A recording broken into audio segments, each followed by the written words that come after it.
Hey, welcome everybody. Welcome for Animus Absentis, which is either going to be like really chill tonight, or it's going to be super intense. I'm not really sure. I'm leaning towards super intense, but with this crew, you never know. We may go on a cheese quest. There's just no Why predicting not both? it. Fair.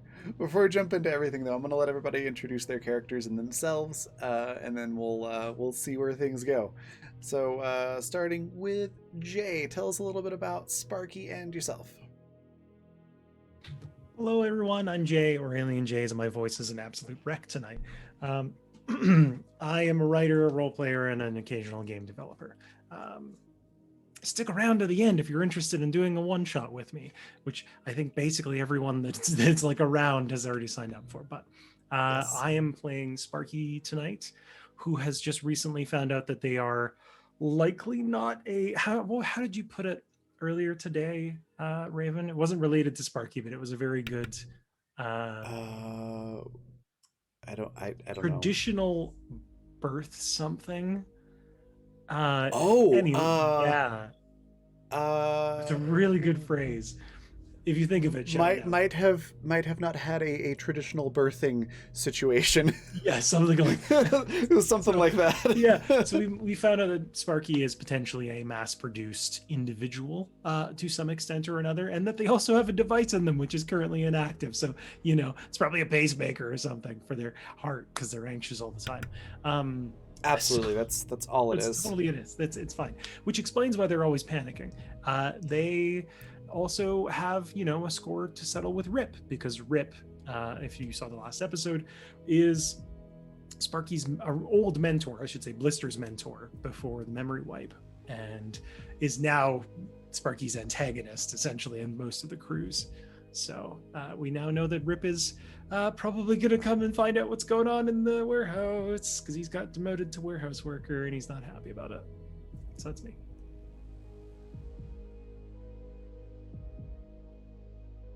Awesome. Sorry, I was typing. Fantastic. Next, let's hop down to Vanessa. Tell us a little bit about Annie and yourself. Hi, I'm Vanessa. I am a traditional artist. I work primarily with watercolor and pencil sketch, and also a little bit of digital as well. If you'd like to take a look at any of my work, you can certainly do so. I have some stuff up on my art Twitter, which is at Peppero Draws, and that's Peppero like the candy. And I play Annie. And we joke every week that she used to be Space Anonymous.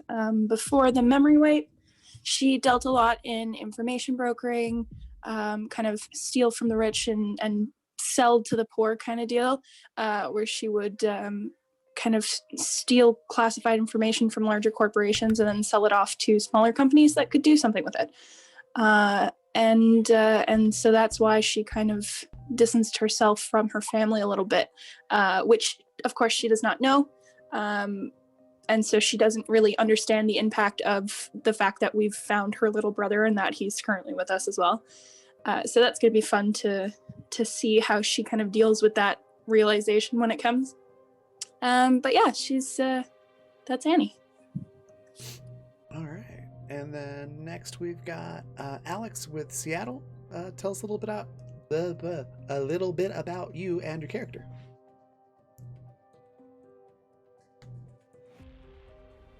Hi, I'm Alex. I'm a digital artist, and you can find me usually around here a lot.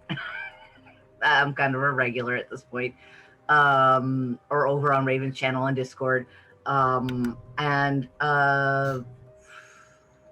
at Can Chaos Art on whatever. I'm playing Seattle tonight. Sorry, I'm very distracted by the fact that I made something really cute today, and I got to show it off to everybody again. It's super Look cute. at this tiny ankylosaurus. Sorry. I am so distracted by yarn today. I am going full cat mode. But yes, Seattle is very concerned for his best friend. Also, holy fuck, Rip's still here.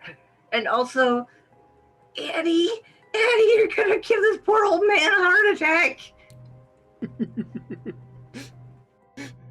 And Annie's just like, But what if we bum rushed him, though? What if I put a blade in the back of his neck, severed his whole spine? Oh. Can't Next take we've you got... anywhere. Right. Next we've got Lisa. Tell us a little bit about the captain and yourself. So I play Captain. Captain is an android, but she happens to be a Black Ops murder android. She doesn't really know where she came from or anything about who created her or why. But she is essentially the adult of the ship. And she does her best, and she's trying her best to understand humans, and they're very, very frustrating. But yeah. Yeah. She's trying. But she's tiny and looks completely helpless and armless. Until she isn't. She's cutting a fucking elevator cable apart. She just ripped the doors open and then tried to sever the cable. Man, this is an art museum. No, it was a private art collection. There's a difference. If anybody didn't catch that episode, if you go to YouTube and search for Black Feather Guild, that's our YouTube channel.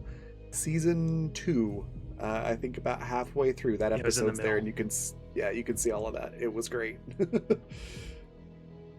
All right. And that just leaves me. I'm Raven. I'm the creative director for the Raven Evermore, which is my brand for everything that I do, from game design, tabletop stuff, streaming, voice acting, art, a whole ton of stuff.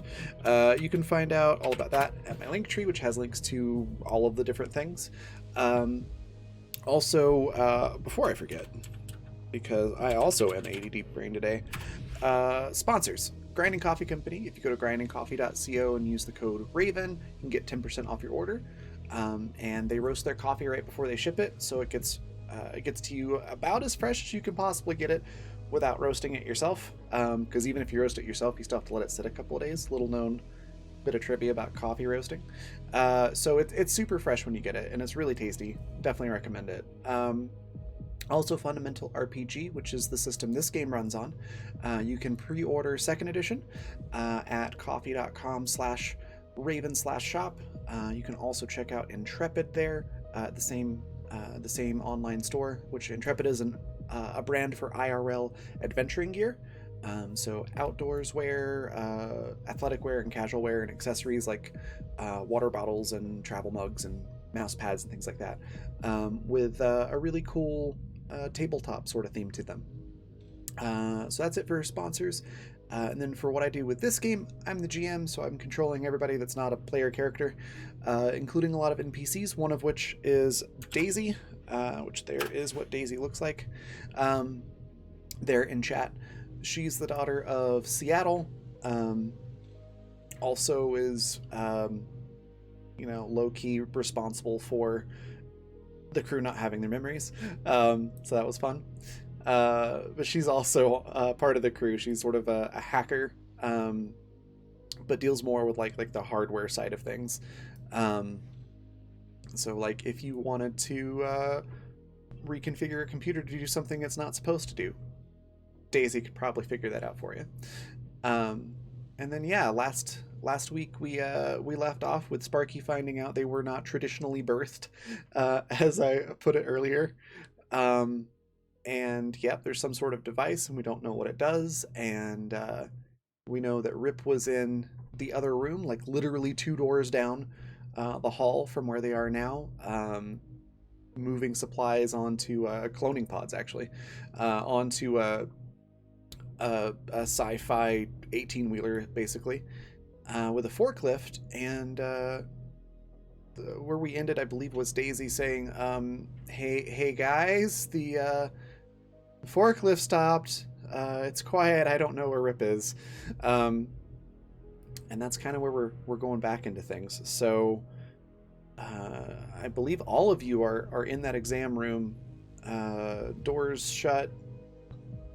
You just heard that from Daisy. What are you doing? getting Sparky off the floor. Good call. Solid call. A little less gently now. Yeah. Okay. Yeah, Sparky will kind of go along with your motions. Like, they're not fighting by any means, but they're very not catatonic, but they're not saying much. They're just kind of staring. They've got that like dead eye 1,000-yard stare right now. Yeah, she's just gonna kind of put a hand under your armpit and kind of just up. Enough sad moping on the ground. Right. You're sad. We get it. Move. No. But she's going to say we need to move. Now is not a time we want Rip to find us.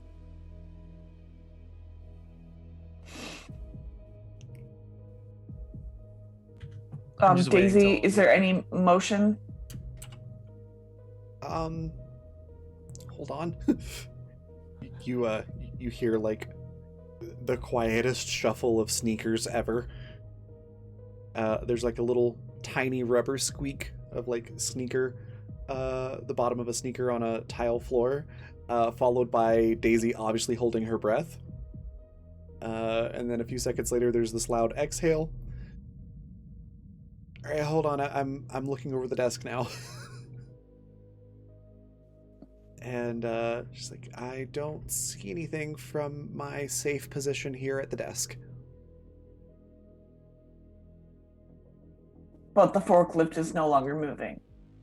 It's not making noise.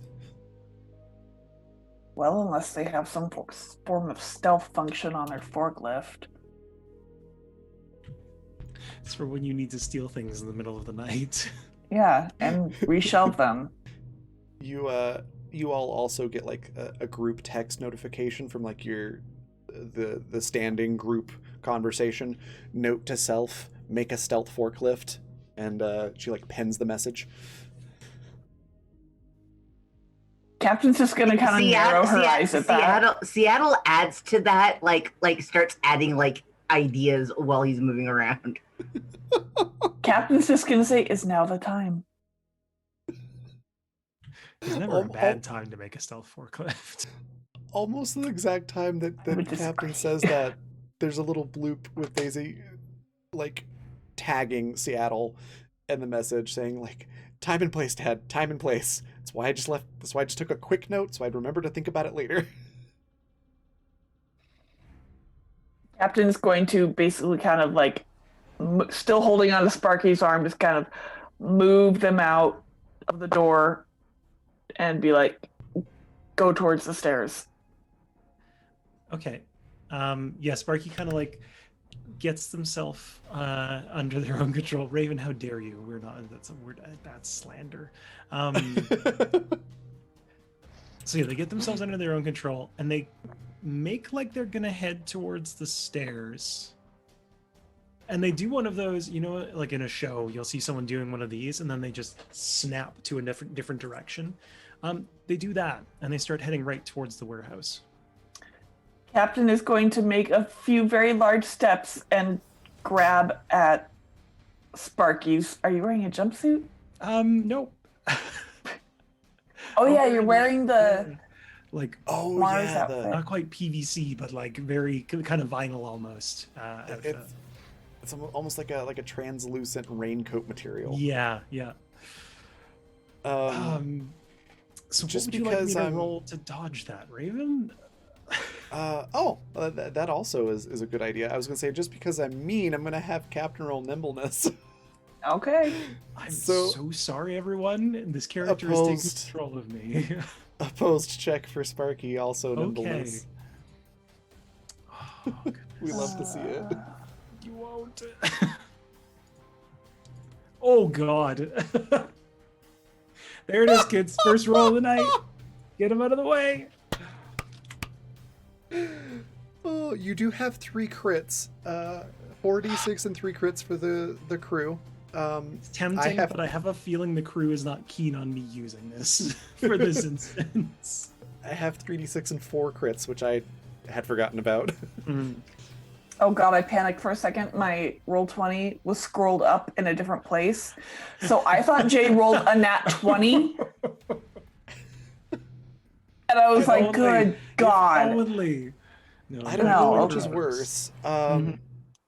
So yeah, Captain, you try to grab Sparky, and miss, which How do I Sparky. miss? Yeah, she got Well- a 19 versus my 1.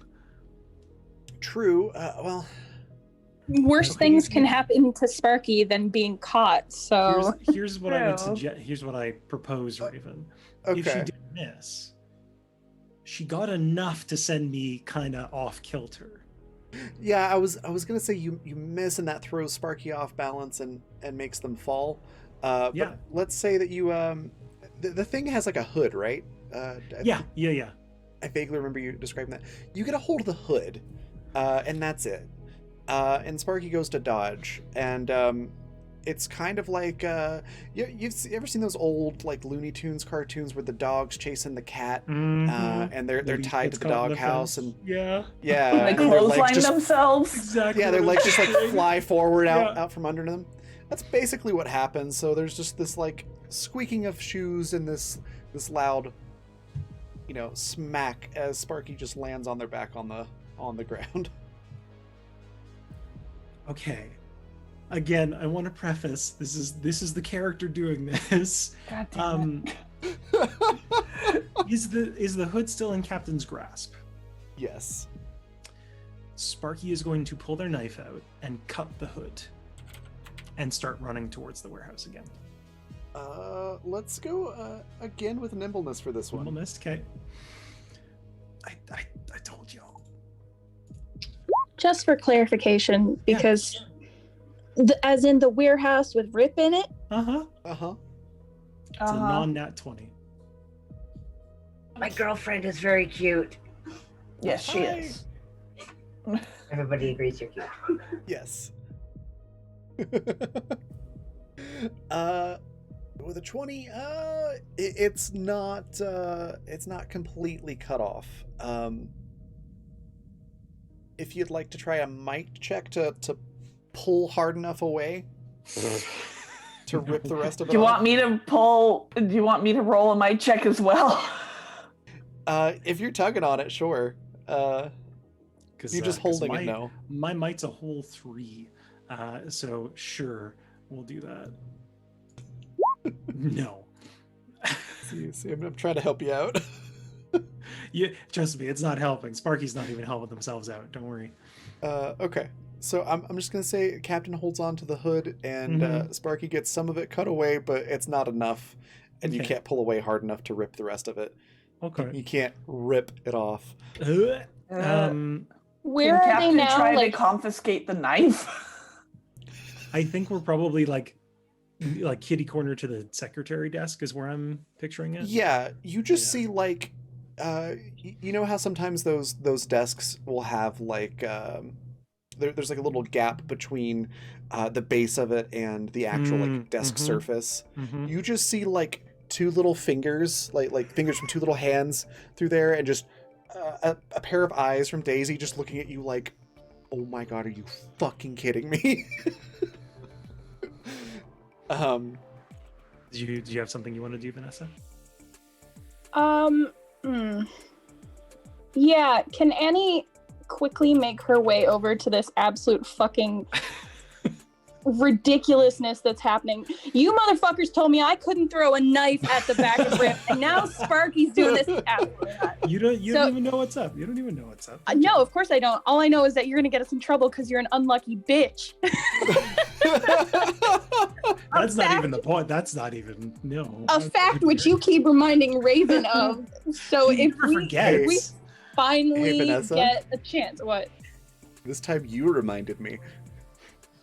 I literally told you this like 2 hours ago. Yeah, No, I know. exactly. So that's not my fault. Anyway, Annie would like to make her way over to the scruffle, the absolute bullshit that's happening, Mhm. and like crouch over Sparky and like take them by the scruff of the front of the clothes.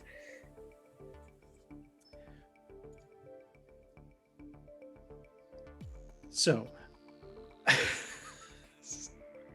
and again, I just want to stress Raven, what I would like to do is twofold. Okay. I would like to, while Captain is still holding the hood, use that as a way to like fulcrum myself out of the top, the jacket, Okay. while also slipping past Annie somehow. Picture like a cat that you're trying to give a bath. That's the energy Sparky has right now. Oh my god. That's Sparky is a greased ferret. Mm-hmm. That is yeah. very much their like mindset. Nimbleness to get out of the coat, Cool. and then opposed nimbleness again to get past Annie. Cool. Do we both need to roll nimbleness as well? Captain does not, because you're just holding on to the coat at this point, unless you want to I'm do so something. sorry. Other than I'm gonna try to get a better grip on them. Okay. Then yes, let's do Okay. one from Sparky first to see if you get out of the out of the coat. Jesus. Try to slip out of the coat. Okay. The jacket. Okay. Question to the crew. Can I use a crit? I promise it's not me being suicidal. Is it though? It's not. I promise it's Literally not. what I was just thinking. I promise it's Are not. you sure? I'm literally rolling to stop you specifically, and you're gonna sit there and ask me if you can use a crit against me. I figured I would throw it out there. That's actually against Captain. I would still be rolling against you. But that I'm just putting it out there. You are welcome to say no. Right now, you're just rolling against the jacket. Also, fuck this jacket. I'm done with it. I'm over it. It's last season. Get it off me. All right. So 2000 and late. I'm gonna call that as a no on the crit. Okay, cool. And somehow you've managed to turn this into a straight jacket. Yeah, right I was now. just gonna say. Yeah, it's like trying to take a shirt off with only one arm, but you've never done it before, so you're like, fucking, how did I get two arms in one hole? And like suddenly your short sleeve shirt now has a long sleeve, and you don't know how that happened. Can I roll to just pick Sparky up at this point? Yes, that would be a might check. And I'm going to say that Sparky being tangled up in this jacket is sufficient enough that they can't wriggle free. 29. All right, so the captain is holding a flailing, tangled up Sparky. It's like picking a cat up that really does not want to be held. Sparky's not pleased. It's like when I have to clip. It's like when I have to clip Barry's nails. Yeah, And I wrap her up in a blanket first, but at the end of it, you have like one paw stuck out in a blanket full of angry cat. Yeah. Yeah. Speaking of which, you still have use of your legs. If there's anything that you want to do in this situation to try Sparky's to get out. Sparky's not gonna like kick anyone to do it. Kick me, Sparky! I dare you. No, but I was thinking more like pushing off of something if you can. but now yeet them. How dare you? Can I wrap my legs around one of Captain's knees and try to like buckle her over so I can get out? Do some judo type stuff? Sure. Yeah, sure. Let's Sparky's do done that nimbleness before. on that, and So I'll kind let of you a- use your assassin training for that. Okay, cool. I'm down for that. If I roll a 1 on this, I swear to God. I swear. And for this one, I'm going to say might for the captain as an opposed roll. 22 total. 22, okay. Because you're trying to stay upright. And I'm assuming captain's joints still work like humans do. Just, Yeah, you know, she's just God, we made can out of only metal. hope. with hydraulics. Can I use Android with it? Yeah. Yep, that's gonna do it. There. I got a nat Fucking 20. Mom's like, you have to take a bath. I'm going to get the belt at this point, I swear. I imagine Sparky's like, You are not moving. feel free to change this, but what's going on in my head with this imagining the scene is Sparky trying to do that and just being like, oh fuck, right, she's an android. Basically, that's literally it. Like, as soon as I was like, oh, what if I could do this? And then my brain was like, she's an android. I'm just picturing her just like over the shoulder, just like, just come full on. fireman carry. At least I'm not doing the upset toddler carry, which is under the arm. God. That's the worst. Where it's like, come on, That's- kid. And they're just no. flailing, losing their mind. No. I at least gave you the decency of over the shoulder. So once you've got Sparky fully contained, they're gonna whisper yell. You know, like stage whisper. Yeah. I need to know, and he's the only one here who can tell me.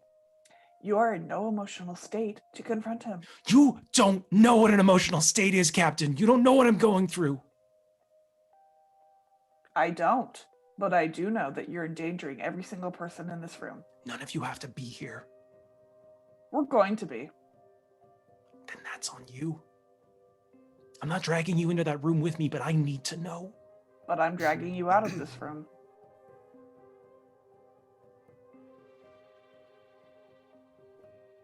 Don't do this to me, Captain. Let you die? He's not gonna kill me, because if he wanted to, he would have already. He can make another one, Sparky. That's his mentality towards you. So let him. No, because I can't make another one of you. Cap, there's nothing we found here that tells me anything. It just gave me a box full of fucking questions. We'll look somewhere else. There is nowhere else. Because the next place, you know what else there's gonna be? It's gonna be Rip. You don't send your top tier fucking assassin to do forklift work for no reason. Who says he's their top tier at this point if he's doing forklift work? That's my fucking point. Then is he really going to be our problem? He is still armed. I can guarantee that. And he is still Rip. Captain, I would rather die knowing what I want to know than have to live without it. I need to know. I need to know why he is involved in it and why he was training me. I need to know if I was the first or if I'm the 300th. I need to know if there's more of me, and I need to know why he is part of everything. Seattle at this point, who has been like listening to things. Yeah, Seattle's like, fuck. Seattle at this point says like, so sounds like we need to kidnap Rip.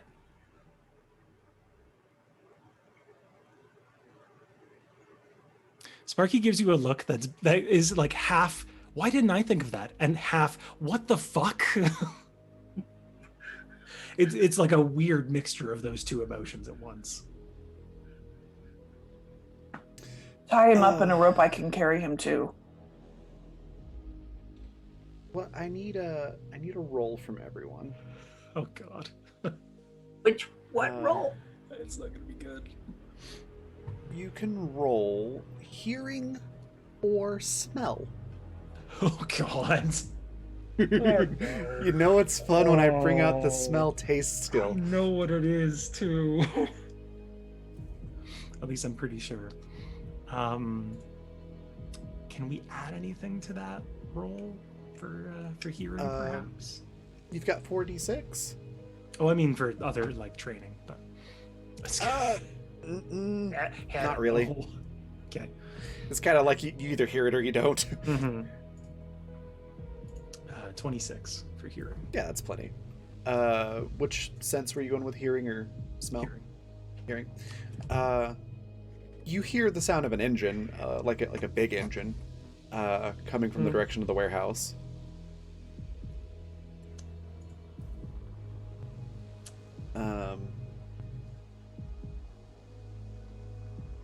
Was the 10 and 17, was that for Seattle and Captain? The 17 was from me, yeah. Okay. What sense were you going with? Hearing. Okay. You also hear the sound of an engine starting. And then Annie? Yeah, I rolled in that one on hearing, so. Oh no. You're too busy being like, Sparky, what the actual fuck? Yeah, you had one of those Bad weird case moments. of tinnitus. Yeah, so you had one of those weird moments where your ear just starts ringing for no reason. Oh, it's never not a reason. That's your hearing dying. Is the engine idling or is it like revving to get going? It sounds like it's revving to get going, and as you start to notice that, there's a voice that comes over the intercom for the hospital thing, research center, whatever you want to call it. The birthing chambers? The birthing complex. And of course you know who it is. And he just says, "Hey, look, I hate to break up this little family spat you got going on here, but whatever you want to get out of that building, better do it quick, because it's about to go up in flames. Y'all have a good day." And then the call just cuts off. Seattle is very confused right now. I really wish that I could have done the thing. I wish I had been stymied by 3 nat ones. That was rough. What were you wanting to do? Oh, I'll explain it later. Okay. Now we need to get out of this building. The truck is still in the docking spot, so I'm still held by Mom, so okay. yeah. I'm just saying, if anybody did want to, for some reason, run after it, like, it's not gone yet. Seattle's going to look to Daisy and Annie and be like, did you two get all the info out?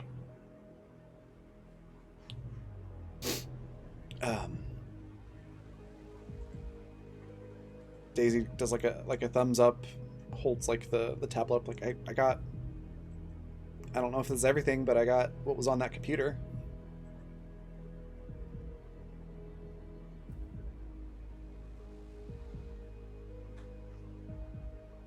Annie? Well, yeah, no, Annie left Daisy to take care of it, so anything that they'd have, she'd have it. Keep in mind that Sparky did rip out a hard drive, I think, or 2. Yeah. Mm-hmm. Also, it's clear that Rip is still, like, can obviously, like, hear what's going on in the hospital. So if you wanted to respond to him, like, you potentially could. Potentially. Like I said the call cuts out, but it's like the speakers cut off, like you know, somebody stopped doing the intercom is what I meant. Like by on a that. CD, yeah. Yeah. I realized that might have been misleading the way I described that. And my thought was like, how the hell would we respond to him? Because there's no like speaker or like receiver within sight, as far as we know.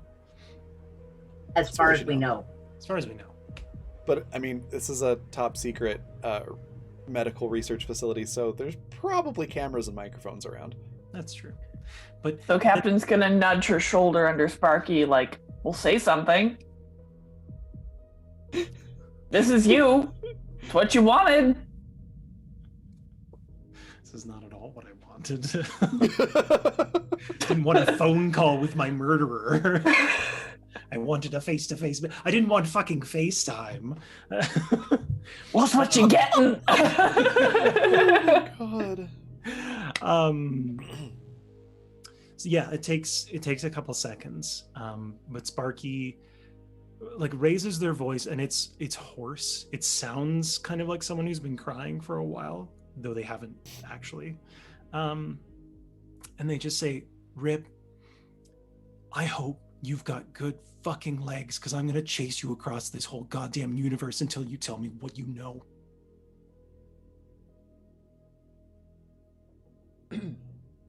There's a little bit of a pause, and then there's another click as the intercom comes on, and Rip just says, "Look, kid, obviously you don't remember all your training, but one of the first rules of being an assassin is you don't go looking for revenge, because that's how you end up dead. And I've been informed you all are no longer my problem, so I'm going to follow orders and stick to that. So you can take advantage of that, or you can be foolish. It's up to you." And then clicks off.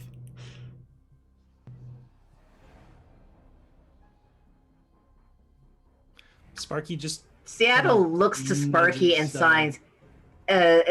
Looks to Sparky and signs. He doesn't know us very well, does he? Sparky just nudges Captain and says, "Let's get the hell out of here."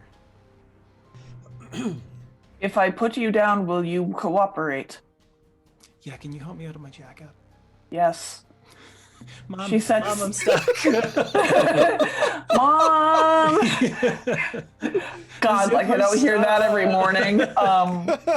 Sorry. Basically. Yeah. So she sets them down and do you need me to cut you out of the coat? Yeah, that's probably quickest.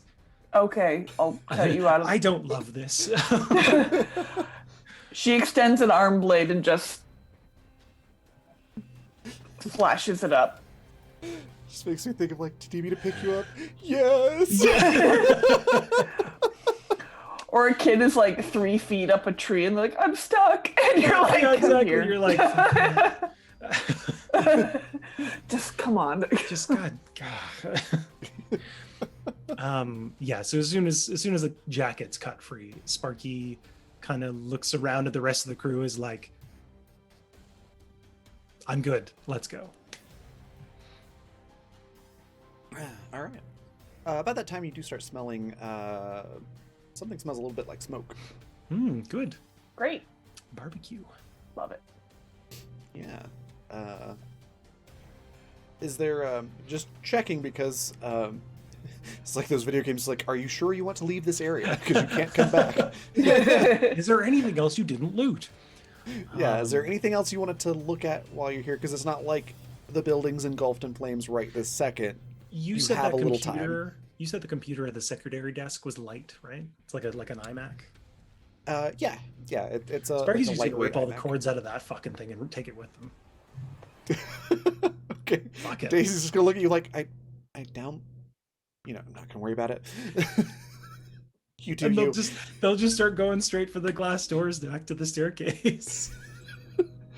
Yeah, it's yeah. She starts to say something, and then you can just see on her face like, you do you. It's I will fine. save that for later.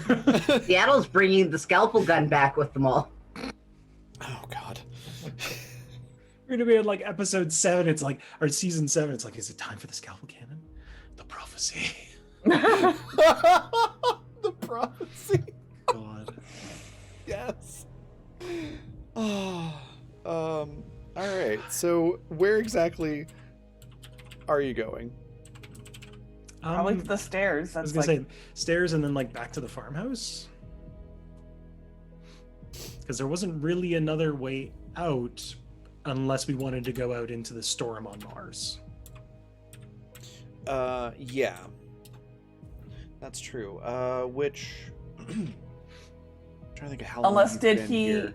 explode the farmhouse? That's kind of what I'm wondering, because they did have it in the storehouse that Yeah. that leads to. So I'm like, oh. But then how would the farmers get out from the barn? Like, would someone just Maybe- come above ground to get them?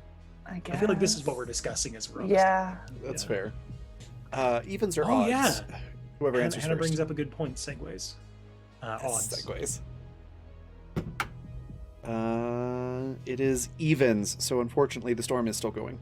Bollocks. Because it has been a little bit.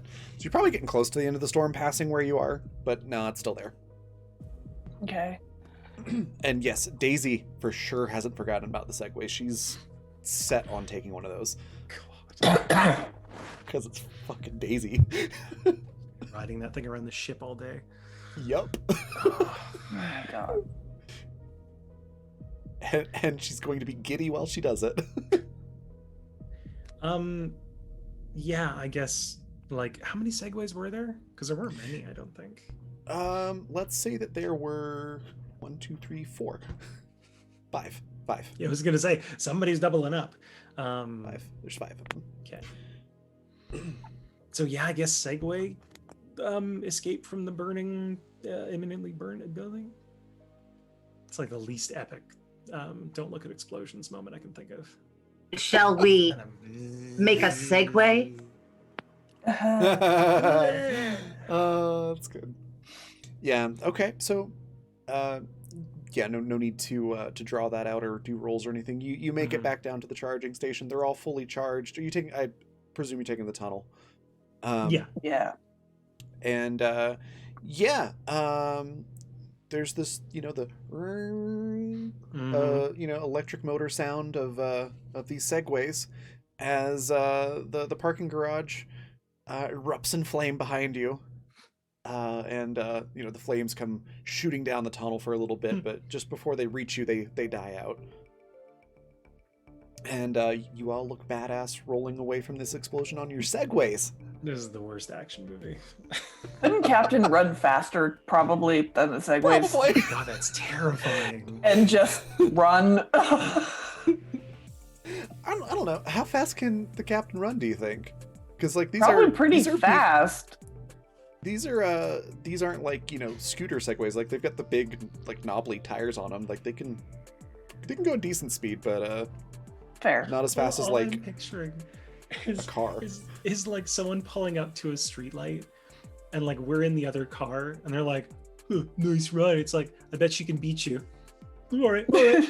And she just gets out of the car and And runs. Oh, it's My mom great. could be your Even mom. better if she outruns them while Naruto running. Yes, yeah. Yes. Yeah. Full on Naruto run. Full on. Oh god. God. Which might actually be efficient for Captain, depending on how fast she can run. Depending. Yeah. They actually did a full research on that, and it's like it's Oh, not yeah, 'cause- efficient if you're normal human speeds, but if you're going superhuman, it's actually Mhm. helpful. So like There's Usain not- Bolt. Huh? Yeah. What if Usain Bolt did it? That's a 'Cause really he's- good question. Remarkably yeah. fast. I think that was one of the references they made. I can't remember if they said it was a little bit helpful if they ran that way or not. But it was like yeah, approaching that level and beyond, it's like it actually decreases drag. This is what I looked forward to yeah. every Saturday. But she does wear petticoats, Weird- so I don't know weird how tangents much like help that. that would be. Fair, yeah, That's petticoat might true. cause drag. So once we're You're in like- the storage, Like a Naruto ninja and drag racing at the same time with the parachute Yeah. out. God. She just once nerfs we're in the herself. storage room, Yeah. What does that look Sorry. like? Go ahead, Jay. Sorry. The storage room that we found with all the napalm and everything in it. What is that still non-flamed so far? Yeah. Yes, because I removed all the wires. Oh shit, you did. Yeah, you prevented Yeah. that from being Oh, napalmed. yeah. Good job. Yeah. I think some of that is why the scalpel canon prophecy is now a thing. Oh yeah. Yeah, that's right. Fuck. So yeah, I guess there and then go back through the tunnel to the farmhouse if everything's okay in Sure. the store. I think by the time you are able to get to the warehouse thing, and I presume you take the freight elevator to get the segways up to the top floor. If you're taking them, you're taking at least one. Wait, are we going to the stable or to the farmhouse? Because the farmhouse. Seattle's just wanting to Well- ask Daisy how she plans on getting the Segway back. It's a sport utility vehicle. There's Yeah. room in the back. Yeah, she's pretty much like, what good is a sport utility but the land speeder if you can't strap something to the hood or to the roof? But like, didn't My we climb cannon's down going a to be strapped to ladder? the roof. We It's did big enough climb for down a two ladder. things. Yeah, we did climb down a ladder. Didn't we? What about the ladder? Yep. Well, we'll just go to the shed, wait for the storm to pass, and then strap it to the car. Sparky looks back at Daisy like, we're not going to the shed with the people that think we're cartel and then sitting there awkwardly playing cards or shit for like 5 hours. It's just not going to happen, Daisy. I could try to toss it up the ladder. That's not a bad idea. That's not the worst idea I've heard. And Daisy just looks at Sparky and says, see? If I hadn't insisted on bringing the segways, there would be the chance to see Captain do something super badass. She literally cut my jacket off. Did you miss that? It was like... Did that like raincoat do material. something for you, Sparky? Like what? Well, I Daisy's don't just like, like it was vinyl. Get over it. Signer. Wasn't even real. It was off brand and you know it. No, I'm just kidding. She doesn't actually say that. I don't buy off the peg. Oh my god. Next week on RuPaul's Animus Absentis. Yeah. Oh god. The library Anyways. is open. Anyway. So yeah, you get to the warehouse. That's true. I didn't think about the farmer and their Mhm. family would be in the shed still. Yeah, no. let's not. Okay. The tunnel's big enough to take segways in single file if any of you want to take them. But yeah, obviously the ladder's an issue. Sparky's good. They're gonna ditch it once they're no longer useful. Okay. Daisy does pull the battery out of it. And it's not like a go-kart battery for these things because it's the future. So they're, it's the size of a couple of D batteries. Right. Yeah, Seattle's not taking one either. Yeah, It's more efficient. It's more efficient to walk. It is. It's way more efficient to walk. And Daisy just looks at Seattle and is just yeah, but it's not as fun. It's like a Dalek. How are you gonna get up the stairs? It's just I'm gonna modify the hell out of this thing and it's gonna be amazing. So yeah, she's just scavenging as many parts as she can while you're all getting ready to go up the ladder. Sparky will offer to hold one end going up the ladder to two-person it if she just stops taking it apart and let's just fucking go. There's more so pressing much. things in hand. Captain's gonna climb up to the top of the ladder and just reach her hands down, just Yeah, and hand we're it just to me. here we go. All right.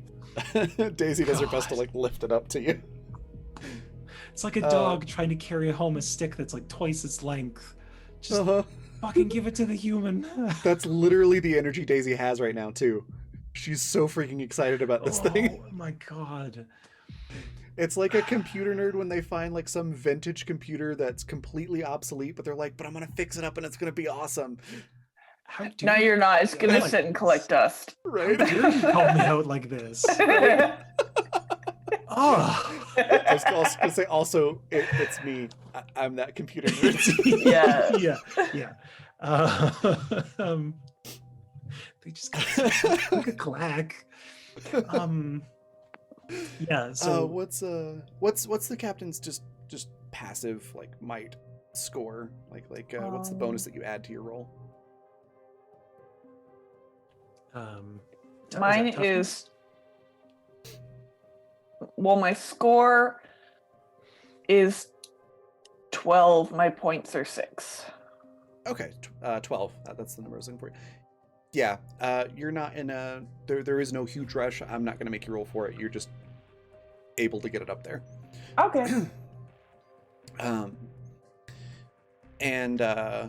Yeah, cool. So you're able to strap that and the scalpel cannon onto the roof of the somewhat banged up land speeder. We're kind of fast forwarding a little bit. The storm's passed, so you're able to do all that. Is there anything else you want to do here? Sparky is gonna go. Seattle's gonna grab another bowl of soup. Good, I'm glad. Sparky's gonna go back inside the house and find some stationery and just write an apology note detailing that they are sorry that they took some of their food and likely messed up some of the floor or whatever. That is so wholesome. I love it. How does So it's Sparky Tell them sign the it? food was tasty. Sparky's gonna sign it the cartel. Lovely. Okay. Yeah, also PS, one of our members thought it was especially good. I think Daisy still got the giant to-go cup from her coffee. I think she's gonna fill it up with soup too. Oh my god, you guys. Because she is Seattle's daughter. You really can't take It's this good anywhere. soup. Yeah. It's gonna go bad on the counter. They're obviously not coming right back, so... Yeah, love the cartel. Yeah, nice handwritten. Perfect. That will be read later, and it will be much appreciated. They will find that rather uncommonly kind from the cartel. Possibly uncomfortably kind. Yeah. Captain's just sitting in the steering wheel, steering seat, waiting. like a mom waiting for her freaking cred Oh my children God. Just, like, leaning to on the come in steering wheel, just from like- soccer practice.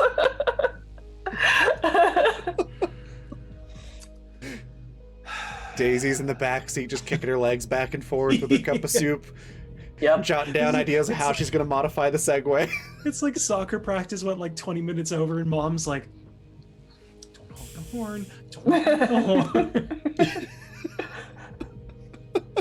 Daisy's just like the Mrs. Johnson brought us all soup. Yeah. Oh my God. I am so sorry, Lisa.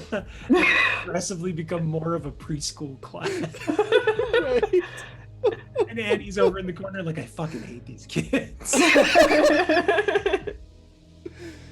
Oh, All right, Yeah, so Sparky gets She's like the 5th grader who Yeah, thinks yeah. that she's so much better, but it's like, no. like, years ago you wanted to stab that man. Yeah, but yeah, Sparky gets in. Everything's copacetic. Is everyone in the car Yeah, or the vehicle? everything is strapped down, secured, and everyone's in the vehicle. Where do you all go from here? I don't know, but I'm gonna passive aggressively peel out. All right. You're already late for dinner. Your father's gonna be How furious. do you And now do you that? have soup. Now you have soup. Not even Oh my your God, soup. it always comes back to soup. It does. It does. And it was cheese soup. It's been like a theme this week. It started on Friday. It's just soup all the way down. Oh my goodness. Where are you going?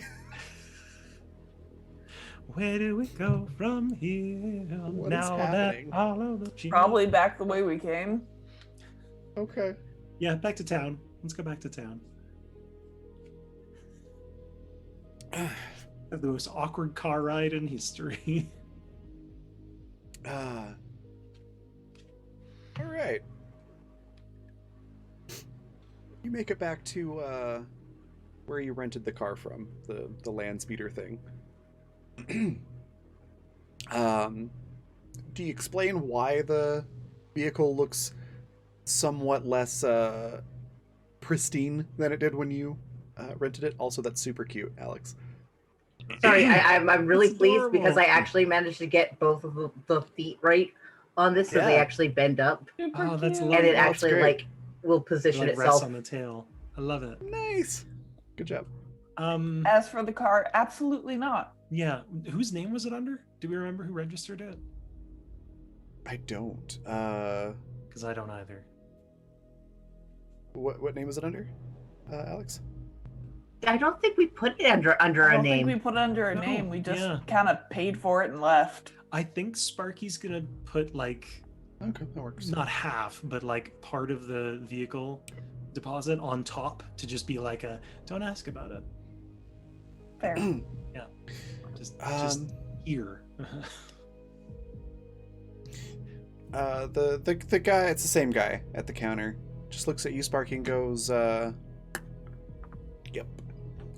Know the drill. No worries. Appreciate your business there, but, yep. Ma'am? I'm sorry. I What? Somebody's throwing stuff. really have to rewatch that. So it's been so long. Seattle heard that, and he's kind of moving to like Sparky, possibly make sure the exits are covered. Before anyone else kind of gets on Sparky is halfway over the counter gripping this guy by the shirt. Oh, he's like pale as a ghost now and really concerned. Captain there has you by someone- whatever shirt you're wearing. Is there someone to cover your shift, sir? No. Good. Close the store down. You're coming with me. Hold on. Can I roll a daunt or a speech perhaps? Absolutely. Probably a daunt. My daunt is garbage, but could I add assassin to that? No, but you could Cool. do it with advantage. Okay, I'm down for that. I'm definitely down for that. Because it's gonna be a fucking 1 or something. Hey, 20. Non-nat 20. I'll take a non-nat 20. Okay. Do you want to roll again to see if you get any higher? Oh, that was 2 rolls. Oh, okay. The first one was a 7. Gotcha. Yeah. He wets himself. Good. You can close the store with wet pants, sir. Yeah. He starts closing down the store and like has a spare pair of like coveralls and just like can I change into these first? Yes.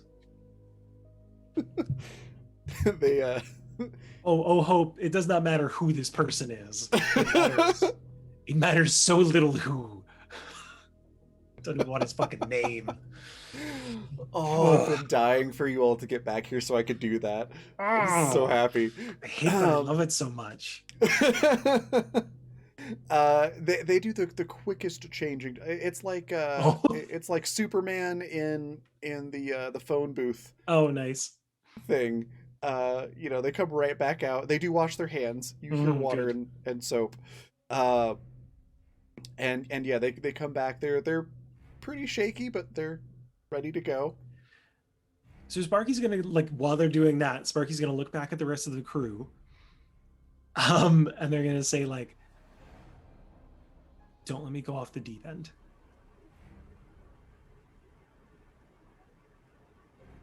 And that's it. That's all they're gonna say. If y'all want to say stuff back, by all means. Say, I was like, didn't think you were gonna kill the guy, just maybe a little less peeing. I didn't plan that though. That wasn't. Captain's just going to quietly say, I doubt my words have meaning at this point anyway. Cap, don't. Okay. I get you're the captain and what you say goes, but this isn't your ship right now. This is me dealing with this shit. I need you on my side. If you don't want to be here, you're welcome to leave. I'm not gonna hold you here. That's always what you expect, isn't it? And she's just going to sit on the ground. Oof. Daisy's got that cup of soup, and is basically just standing back, like when you have a big family gathering, and like the two cousins are fighting, and you're just sitting back watching, trying not to say anything. That's basically what Daisy's doing. Yeah, I know that mood well. Yeah. What She's is like, Annie? "Oh, fuck." What is Annie up to?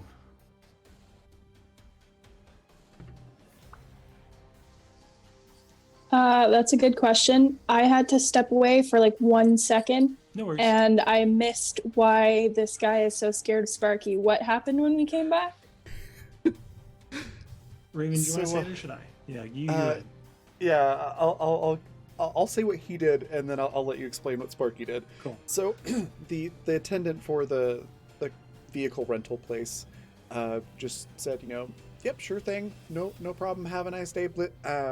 Have a nice day. And then Mm-hmm. And then Sparky went halfway over the desk and politely, if angrily, asked him if he had anyone else to cover his shift. And when he said no, they said, "Good, close the store down. You're coming with me." Right. and then they wet themselves. Yeah, they peed their pants. Annie is minding her business. This is all on you, sweetheart. You do your thing. Did you hear the part about Daisy? What Daisy's doing, by the way? With her soup? Yeah. Yes. Just Okay. she's minding her business too, right? Yeah. I was just Yeah. asking because I could see Annie and Daisy both just standing there like, yep, we're not involved with what's going on over here. Bullet words, huh? Yep, Pretty much. bullet words. Soup words. Yeah, super. Soup and cheese and Stock. culinary words. Bouillon. All right, what's Sparky doing? So once the guy's back, Sparky is going to kind of round on him, tell him to sit, and then they're going to stand over him, like not like right over him, but a few feet away, social distancing, and and they're going to just hands on their hips, kind of look this guy up and down. What did you almost call me a bit ago? What was you? There was a B. What was the name you were gonna call me? Yeah. I'm sorry. It was you used to come in here semi-frequently, and you said your name was. And he looks around to make sure, like, you're the only one that can hear. It's like, you said back then that your name was Blister, and I almost said it because, that was you told me your name was, but then I realized, like, these other people might know you from, like, a different code name or something, so that's why I didn't want to say anything, and, like, if it's cover or something, I don't want to blow your cover. Sorry about that. Please don't kill me. Can I roll a gut feeling on that? Sure. Like, I know this guy just pissed himself, but I don't trust it. Non-nat 20 again.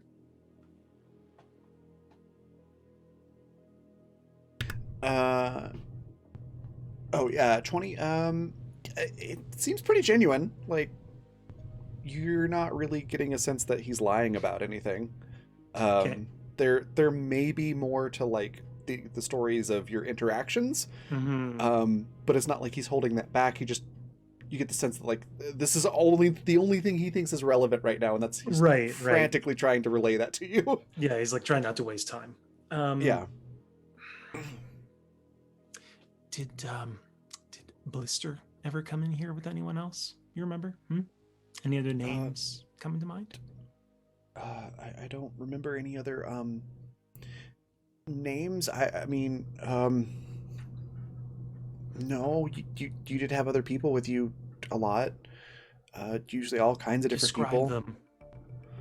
Describe them. They and he's like stuttering and stammering and frantically trying to remember what these people look like. Mm-hmm. Describe for me the last 30 people you've seen today. They were just shapes. They were shapes with money. I don't know.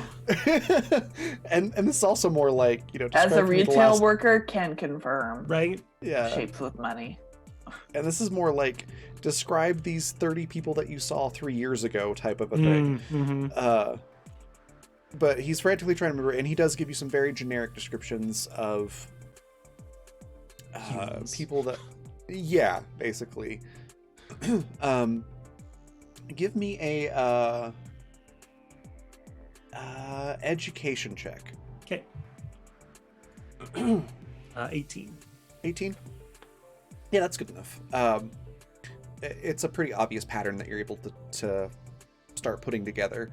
Mm-hmm. All of these people sound like they're the most nondescript people, exactly the type that you would want if you're going on an assassination job or something like that. Gotcha. So the descriptions sound like other cartel people, but he does mention somebody that traveled with you on several occasions, and they did wear cowboy boots and a duster.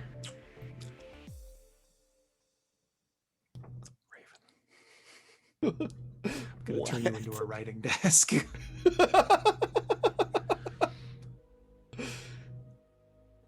I need you to get me all the logs of everything I ever bought or rented here.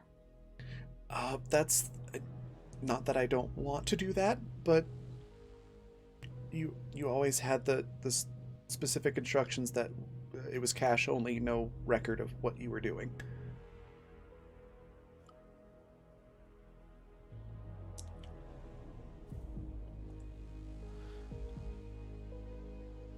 Sit tight. And Sparky's gonna walk back to the rest of the group. But they're gonna kind of like side eye, like while they're doing it. As you say, sit tight. It's just the faintest little sound. You swear you could hear his butt clench. Just fabrically. Yep. Yeah, Sparky's gonna come back. They're not gonna look at Captain because clearly Captain is not having them. But they're gonna look at Daisy and Annie specifically. and just ask them to, if they are willing, basically tear every piece of data, like copy everything this guy has out of his servers.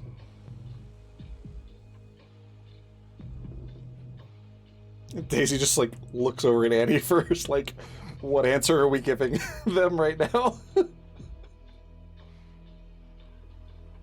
Annie looks back at Daisy, and she does that motion where, like, how do I describe it? You know when you're talking to someone and you're trying to talk without words, and you like your eyes go a little bit wider, but your like head juts forward a little bit, like I don't know, what are you gonna say? Kind of a, Yeah. Yeah, exactly. yeah, I know exactly what you're on. Yeah. Yeah.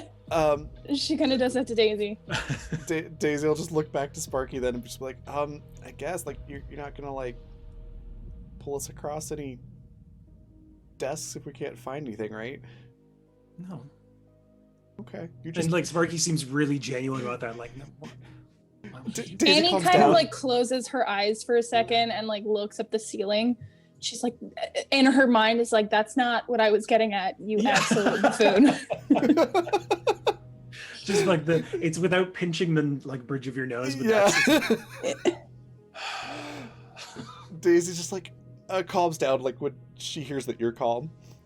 And it's holy fuck, I just realized it's a trauma response. It's the which makes sense for Daisy too, but it's you really do put a lot of yourself in some of these characters, I swear. It's definitely the trauma response of like, you're angry and that freaks me the hell out. Yeah. But I see you're calm now, so I am more calm. She's like, okay, you were just registering a little high on the crazy meter there, so just I get it now. Sure. What do you need help? What do you need pulled apart?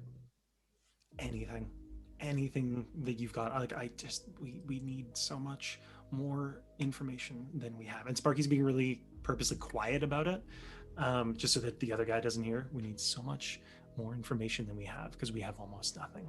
And I need to know why we came here so often, why this spot, why this place, and why so many people, including him. And yeah, like hearing the explanation, everything, she goes from being like, I'm staying out of this to Right. I'm all in. What do you need? Cool. Cool. I was like, as soon as I know Daisy's in for it, I just need to give her an incentive. So yeah, she's like, somebody hold my soup. And if nobody immediately grabs it, she'll just set it down. Seattle takes the soup and starts drinking it. I need someone to take these servers apart. Hold my soup. I got this. It's cool. Yeah, she's like, somebody hold my soup, and as soon as that's gone, she like slings her backpack around and is pulling tools out and go into the back room where the server is, and you What's hear the guy's clattering reaction? and things. Kind of like the side eye look emoji. The like, what is going on? But also, he's still, scared enough that he wet his pants, so he's not saying anything. Good. But he's doing a little side look like, what the hell is going on? Yeah, no, Lisa, believe me, that's on the forefront of my mind, but I'm not letting that one out. So Sparky is going to get up to the guy and do one of those, like, they're going to go down into a squat and kind of bounce a little bit. Like when you're dealing with a kid and they're just kind of like, okay, so listen, like that's the mood they're going for. Yeah. And they're going to look up at this guy. They're like a little lower. Everything that happened here today is just like everything else that's happened before. Cash only, no receipts. You follow? Can I roll a speech on that, perhaps? Or sure. Okay, yeah, if he's going for it, then I was gonna say, yeah. You could get him to do a lot of things right now. He's that scared. Okay. But yeah, that's what Sparky tells him. And they're like, I'm not gonna tie you up. I'm not gonna hurt you. If you follow along. Yeah, and he's like, yep, nope, that business as usual. Got it. Just, yeah. And Sparky's going to yell out to Daisy, make sure they don't know that we did this. Daisy leans out from the back room with like a bunch of computer parts and wires hanging out from everywhere. Yeah. Wait, what? Fuck. Give me a few more minutes. Mm-hmm. And Sparky's going to Sparky's going to put on the air of nonchalance. They're going to have that air of like, I deal with this all the time. Employees, am I right? And they're going to stand up. They're going to slowly reach out and pat the guy's shoulder. And then say, thank you for your service. Yeah, what would normally be like a reassuring gesture has the complete opposite effect for this guy. He tenses up and nearly faints. And then he's fine. He just goes over and sits in the corner and thinks about his life decisions. Said no more cash transactions. Cool. Several minutes later, Daisy comes back out of the server room with like a memory stick type deal, like a USB drive type thing, and goes, "Okay, yep, I put it all back together. I had 2 screws left over, but I don't think they'll notice." Probably be fine, right? And Sparky will look over to the guy in the corner. It's probably fine, right? The guy's just like, "What are screws? I don't even know what those are." And Sparky's just gonna nod and do a little faint smile. And they're gonna turn around and they're gonna stumble a little bit. They're gonna the whole confident walk like falls off for a second, and then they swing back up into it and just walk out the door. They like unlock it and walk out into the Martian day, or evening probably at this point. Yeah, it's getting into evening. Seattle's going like right beside Sparky because Seattle's like, okay, how long before Sparky collapses? Just waiting to see what else everyone else does first, because I am in so much trouble.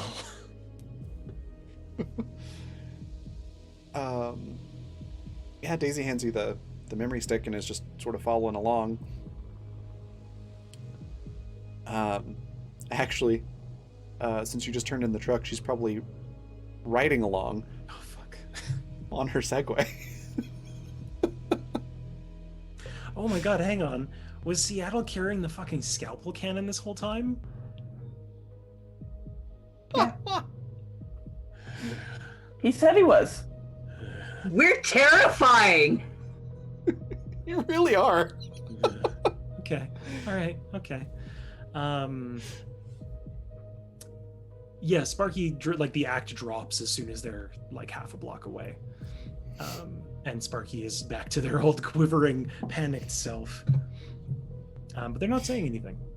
And then they're pointedly not looking at Captain because it's not the time or place.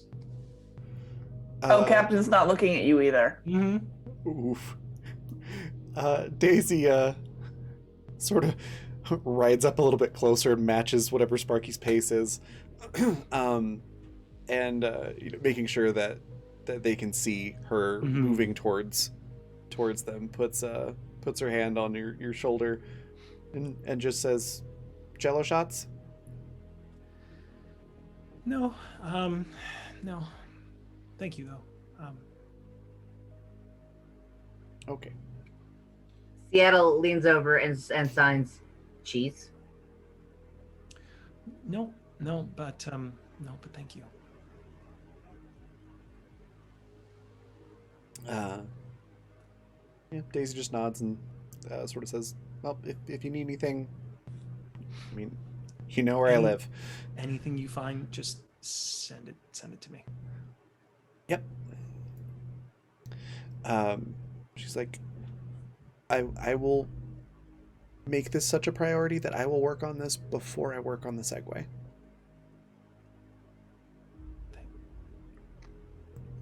Thank you. Captain's going to stop and just say, is anything required to be picked up before we return to the ship? Sparky's back kind of goes tense as soon as Captain starts talking, and they just shake their head. She looks around to everyone. All right. She just keeps walking. Daisy does say a couple of things. She's like, well, I think at one point we were all promised Martian ice cream. So there's that. And 2, we should probably pick up Seth and Liam. I don't know. Didn't they say they were going somewhere before we left? I was really hungover, so I have a vague memory of this, but what did they say? They were supposed to stay on the ship. We left them on the ship. I think Cryopod's seen them. Like the cheese cooler? That's out of character, sorry. Okay. Yeah. Cryopod did mention seeing them, yes. Yeah. Sorry, that I couldn't tell if that was Jay voice or Sparky voice. No, that's fair. That's very fair. If we wish to have ice cream, might I recommend we rest on the ship for the night. In the morning, we can have ice cream. I love how done Captain is with all of this. Seattle's like, ice cream for breakfast. Sounds good. If you say so. She can't eat it anyway. God, Lisa, I feel that in my fucking soul. So are they all gonna go back to the ship until then? It sounds like Yeah, unless there's something else you want to do. No, as everybody kind of continues to go back to the direction of the ship, Annie kind of looks at Cap, or like calls to Cap, and she's like, hey, can I talk to you just for a second while everybody's going back to the ship? Yes. So she kind of waits until everybody's gone a little bit before she turns to Captain. And it's not that her body language is completely closed off, but it's different than usual. She kind of replicates the way that Captain stands a little bit. And she looks at her That's and a she weird says, mental image. Anyway. she kind of looks at you, Cap, and she says, listen, I get the whole tough love thing. And I get from your point of view that you don't really understand too many of the nuances of how humans speak to each other. But this whole attitude where you do this whole tough love mom thing, you have to cool that. Because I don't think it's going to benefit Sparky for you to constantly sound like your voice is dripping with derision. It just doesn't fly. So I think maybe if you are a little more curious as to how human beings interact with each other, which it seems you do, then I would probably look into that. And then she just keeps going.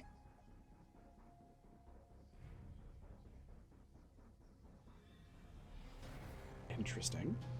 Yeah. Captain's going to keep walking. Okay. I'm looking for his shook. Speaking of shook, you all get back to the I am ship. so curious to meet Annie's parents now. Right? You get back to the ship, and it is nearly silent on the ship. The only noise you hear are normal ship noises.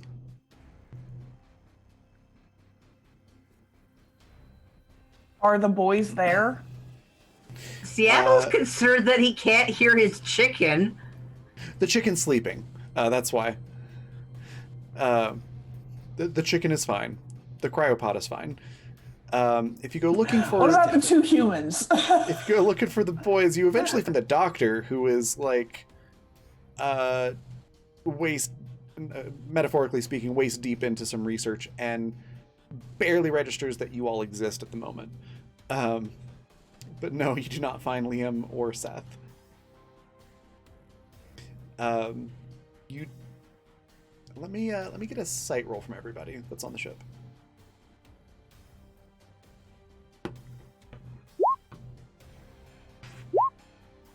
Seattle's immediately gonna go and check inside the walls to see if they got into any of the porn stashes. No, they did not. So, all right. So that's a 25 from Sparky, 27 from Seattle. Daisy got a similar roll. What about Annie?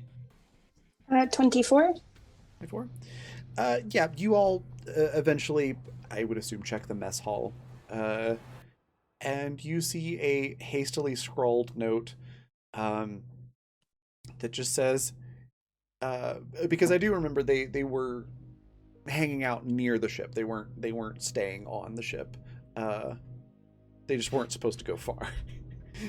But there's a note there that says, "Hey, we met some really cool local kids. We're gonna go spelunking. We'll be back later. Don't wait up."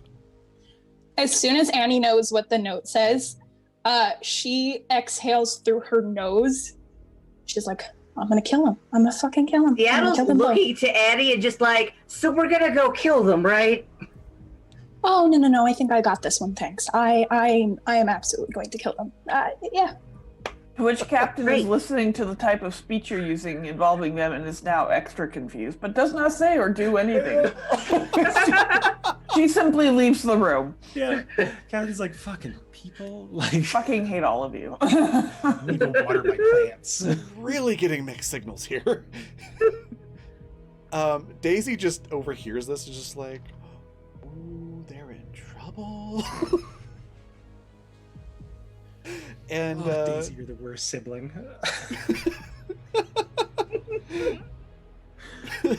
she's just like she just said that very quietly. Otherwise, she doesn't say anything else. But clearly, she's happy that she's not the one in trouble this time. Same mood. It's like having a sibling that's the perfect child, and then they get in trouble, Mm-hmm.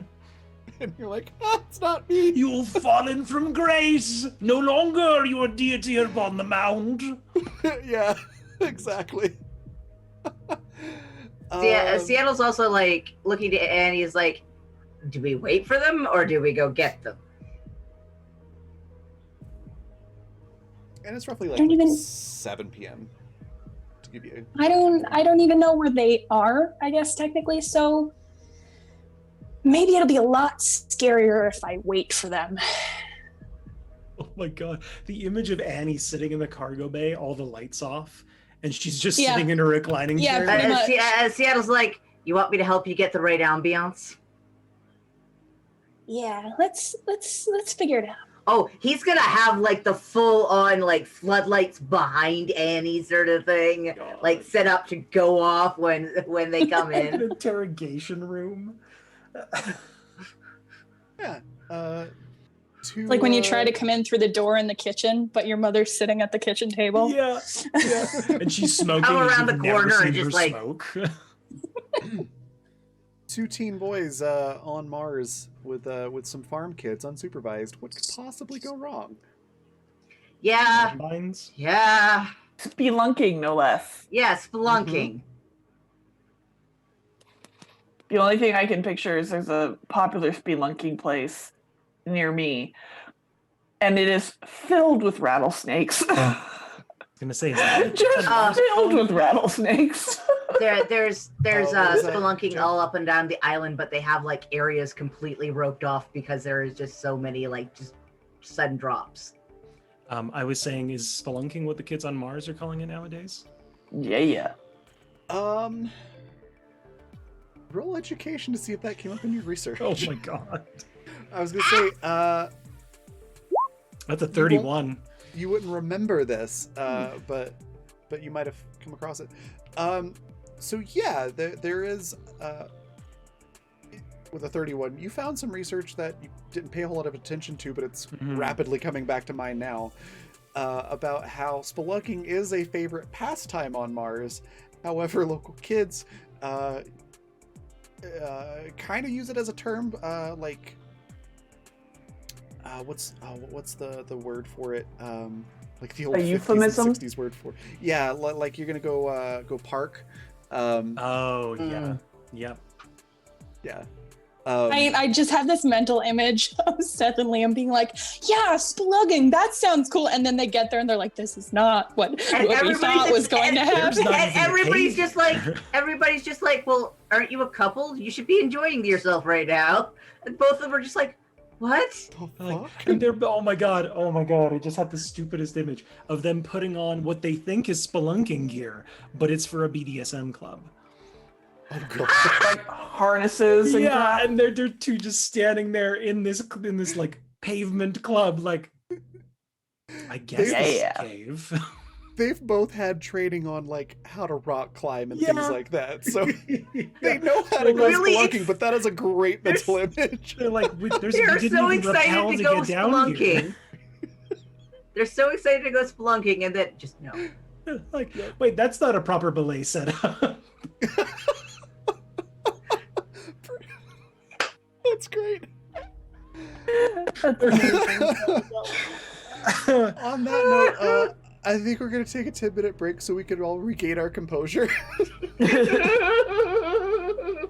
and get something to drink and things like that. So go stretch your legs, hydrate, grab a stack. We'll be right back in about 10 minutes.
And we are back. Time to go spelunking, I guess. So, Sparky, I guess this is an important question. Do you share that information with everyone? We were talking about it, but I don't think we ever said Sparky shared that little tidbit. No, we got a little caught up in what the implications were. Yeah, I think Sparky would share it. They'd kind of pointedly tell Annie first. If like everyone else is in the same room, they'd say it loud enough. But they'd tell Annie like, yeah, I think cave diving is like or spelunking is not like always spelunking. I think sometimes it's like other stuff.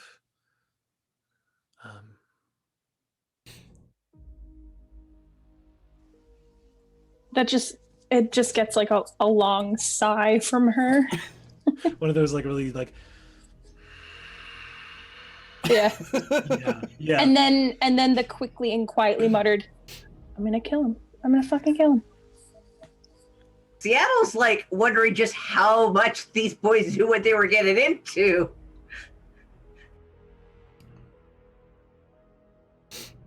Would I have any specifics about what that means, Raven, or is it just kind of a euphemism catch-all? It's sort of a catch-all euphemism, so you would know that it could be like it almost always does actually involve a cave. Sometimes it's just like sitting just outside one or just inside one, just shooting the breeze. Right. Sometimes it's getting alcohol and other things and doing that in a cave. And other times it's like, you you go there because you fancy another person and you want some privacy. You want to touch elbows, is that right? Mm-hmm. Ooh, the shoulders are out tonight. How dare you? It's dark, nobody can see your ankles, my dear. So... Surprise, she's part cricket. You can hear her. Yeah, and then This better not sometimes awaken it's, something in me. yeah. And then sometimes it's a combination of any number of those things and actual cave diving. So it's... Okay. Yeah, so Spark, you would just kind of sum that up. Like it could be anything, but usually involves like an actual cave. So maybe the ship could scan for caves. Good idea. But I'm kind of having like an internal debate whether or not it would be scarier if I actually go there, or if I just sit in a dark room and wait for them. The jury is still out at this point, so I'm not quite sure. Sparky kind of like puts one finger up, like, second one's scarier. Yeah. Sitting in a dark room? Yeah. Yeah? Okay. Well, that's probably what I'll do then. We'll wait for them. Because I know, I'm pretty sure I remember telling them to stay in the ship. And clearly they have not done that. So, yeah, let's wait for them then. I think that'd probably be a good idea. Okay. You know when like your aunt gets really annoyed about something, but you haven't spent a lot of time with her, so you're kind of like, okay, well, we'll go with what you want to go with. That's the vibe I get from Annie right now. I'm like, okay. Train's brakes are fully off. I'm just gonna ride this thing all Here we go. Long for the ride. Also, Lisa, yes, I love that idea in Zoom chat. Just pitch black and then the eyes turn on. Suddenly we're in a Five Nights at Freddy's game. Like, are you sure? Yeah, there you go. Don't give me that nightmare fuel. At nighttime, the androids come to life. Oh my god, just hearing chicken feet in the middle of the night would be bad enough. Now you're gonna hear Segway noises.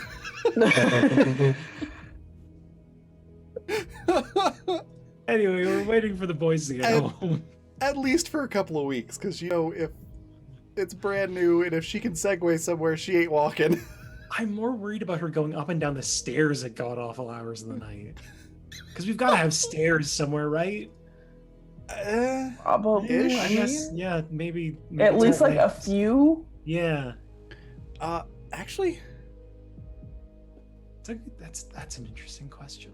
aside from going into like the dorm rooms, the crew quarters, Right. because I think those do have like a couple steps down, and the cargo bay has some steps going up, but aside from that, everything's ramps. Yeah, but see, now I'm just picturing Daisy not getting off of the Segway until she's at her bed. So you just hear her to her room, all the way to bed. You know? At least for a couple nights, yeah. Yeah, is Yeah. Daisy still in her room? Well, I haven't heard her gadunk out yet. So.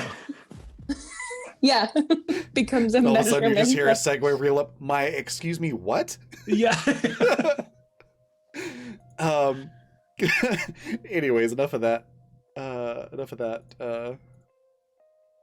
Tomfoolery.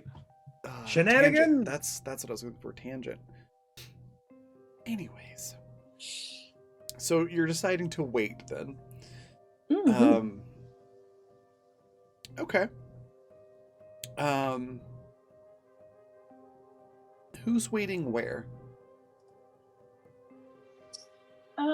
Where do you think it would be most potent, an experience for the boys to just come in and come through the ship doors, and Annie's just sitting there on a kitchen chair right there, Honestly, or farther into the ship? Do you think? strange as it sounds, mess hall. Because they have to go there eventually. Okay, valid. Kitchen was always the worst for me. That's why I say it. Or straight up in one of their quarters.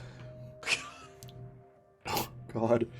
Then they That would think be they've horrible. made it. Yeah. That's absolutely true. How far are their bedrooms away from each other?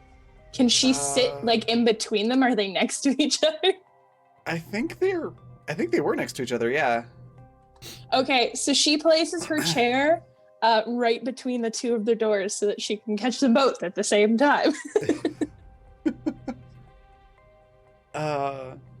Yeah. So it is. It gets on into the night. It's dark. It's like 11 o'clock at night. Before, and also, is anybody else doing this, or is everybody else going about their business? Oh my god, we're all in different spots in this ship, just waiting to ambush them. No, Sparky's in their room. They're not keen. Yeah, no. Seattle just helped set. Seattle's staying nearby because he wants to overhear it, but he's course. not actually gonna get involved. Oh, so maybe he's in the walls or something.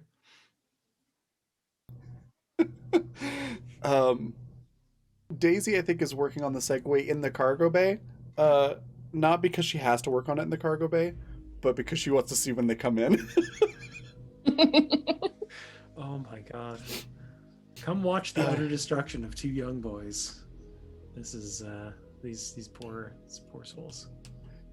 So yeah, I think probably around 11 or so they come in. 11? It was 7 o'clock when we got back. Where the fuck have they been for 4 hours? Oh my god, they're gonna die.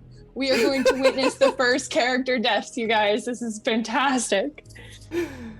Oh goodness.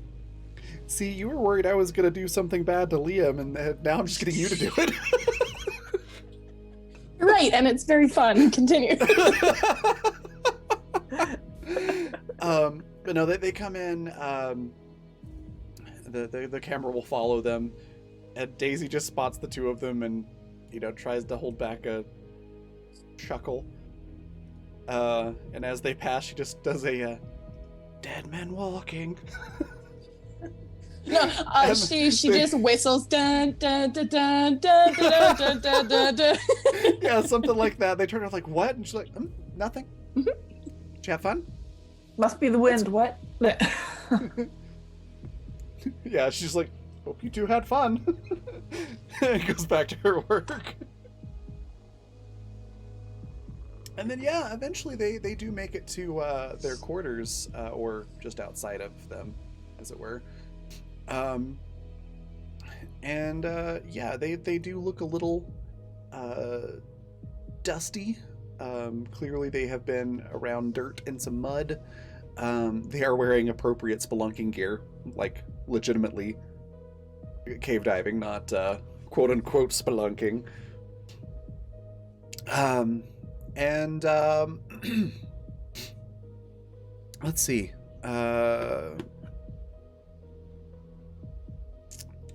Let's say Liam's gonna be odds and Seth will be evens. It is evens, so Seth has a little lipstick on his collar. That's a lucky roll. It's a lucky roll. And what does Annie do as they walk up?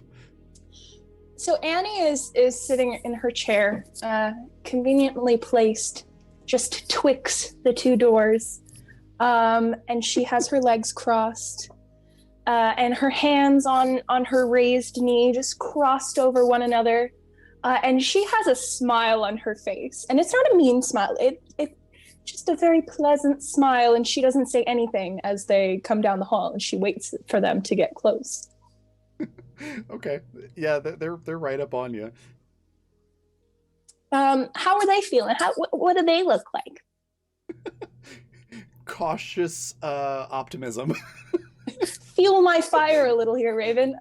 Cautious optimism. Poor fuckers. Because you're giving what appears to be a genuine smile, so they're cautiously optimistic that they're not in too much trouble.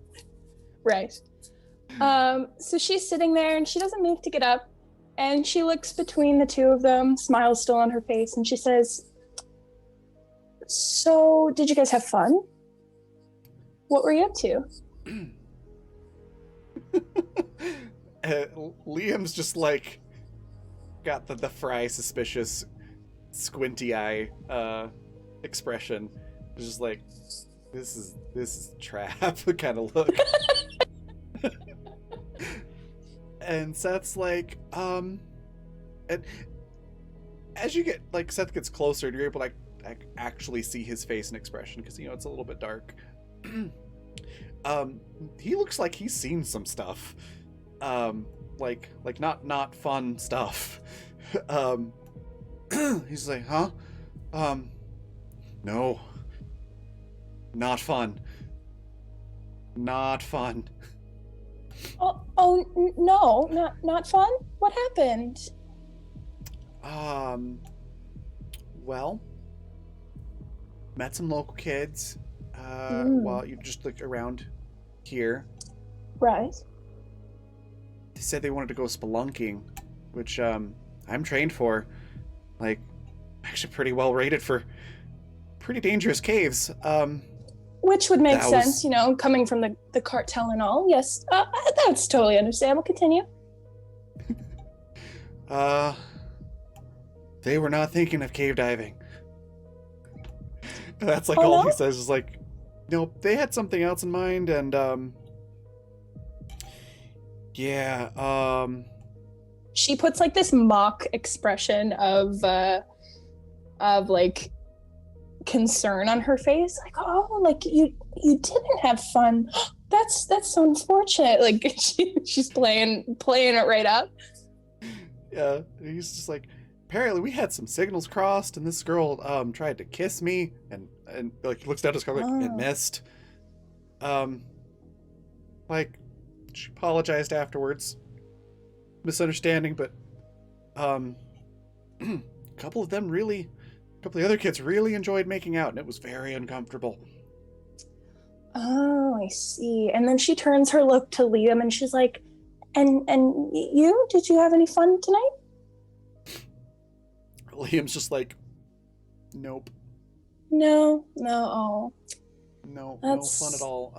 That's unfortunate. I was really hoping that you guys had enjoyed yourself, at least a little. And she stands up from her chair and like holds her arms open, like beckoning them both in for a hug. Seth, sweet summer foolish child, does not see this coming. And when Annie kind of looks at Liam, she does her absolute like most sincere look. I'm so sorry you guys didn't have a good time tonight. Let's just hug it out, Like if ever there were a sister deception, James Charles this shit, sister deception, this would be it. And see, while Annie doesn't remember using this tactic on Liam remembers this tactic being used before. And it's just like, oh, fuck no.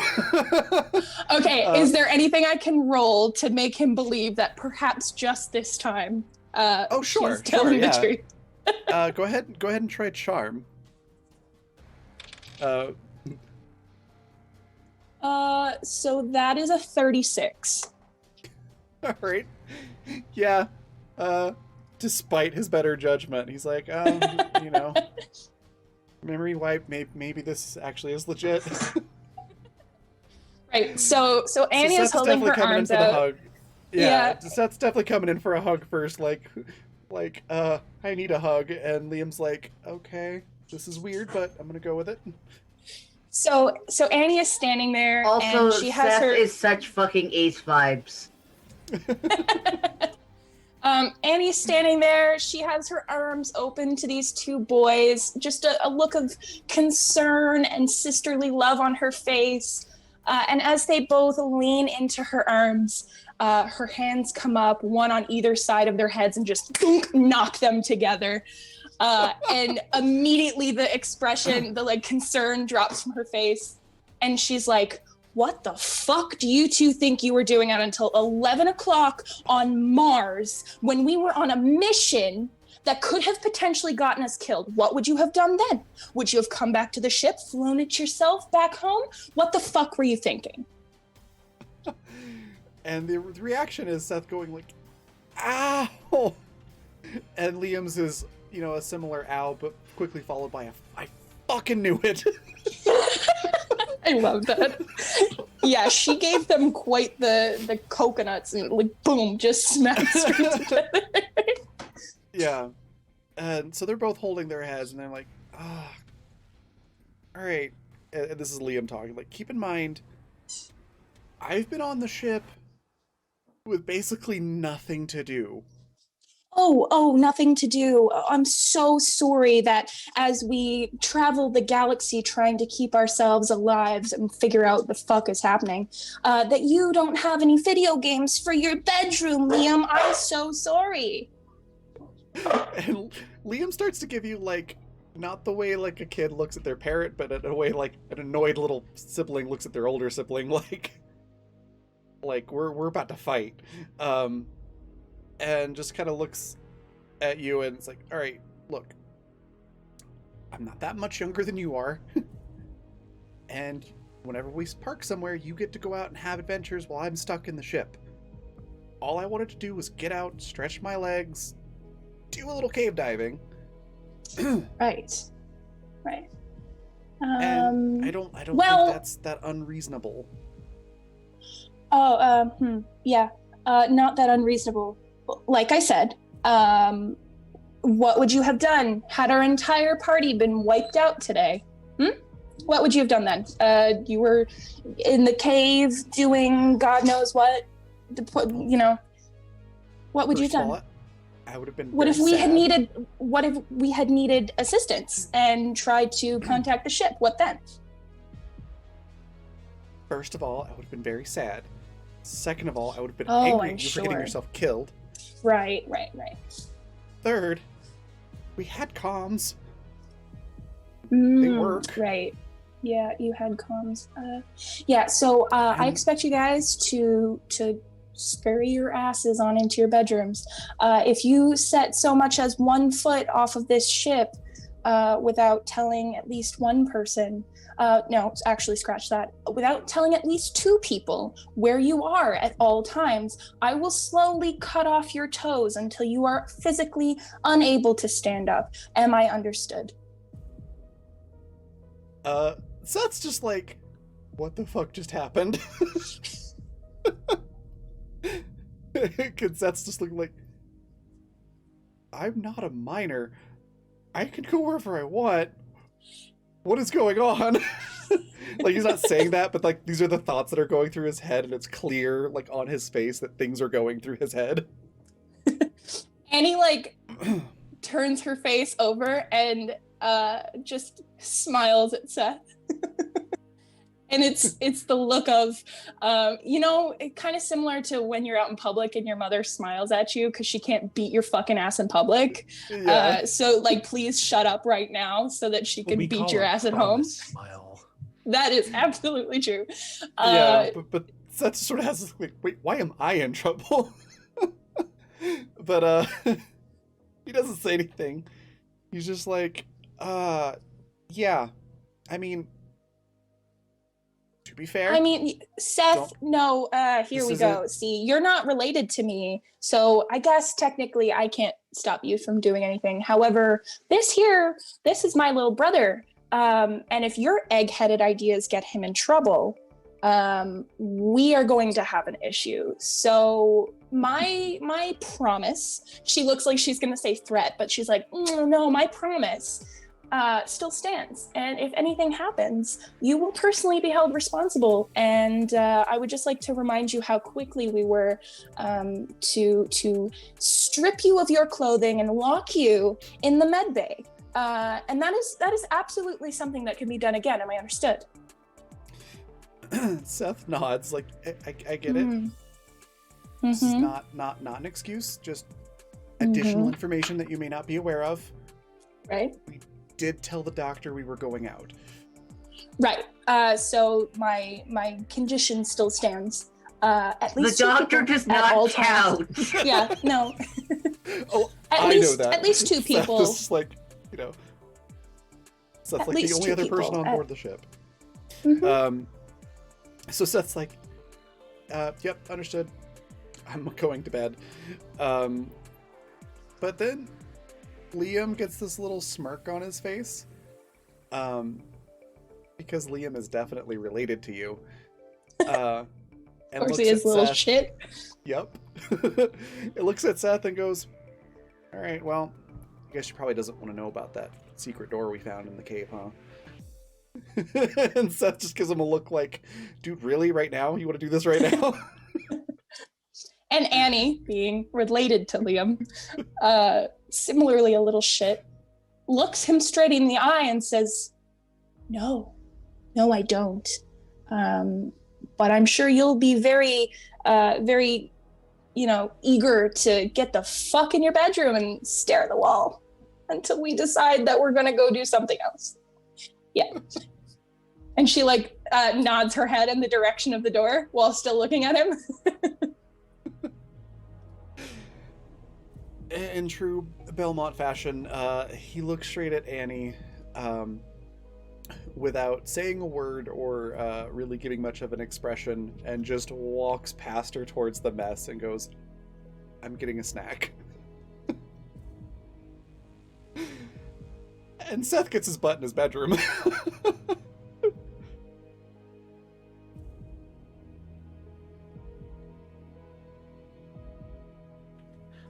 I'm sure you can tell by my speechlessness that I would like to throw Liam into space. She lets it slide because she doesn't want him to see how much that absolutely bugs the absolute fuck out of her.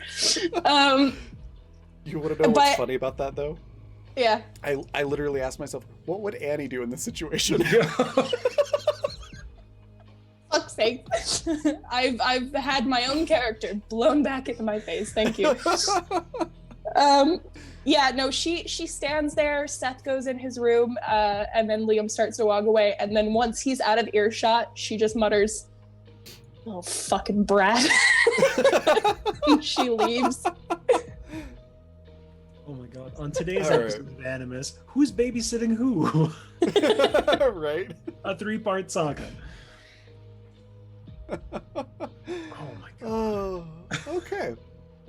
So let's, unless anybody has anything else they want to do that evening, we'll fast forward to the next day. Can Annie send out a comm to everybody except Seth and Liam that just says, if either of them tries to speak to you, pretend you don't hear anything? Better yet, she sends back. She says, better yet, pretend like you don't hear them or see them. Just imagine they're ghosts. Daisy just sends you back the frog emoji with the like the tears rolling down the face laughing emoji. Sparky sends back 2 ghosts with a frog in the middle.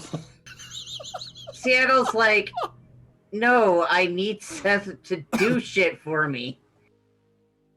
Annie responds and she says, can you just do this for me for like, one day? Like things can wait one day. Just do me this favor. I need a united front here.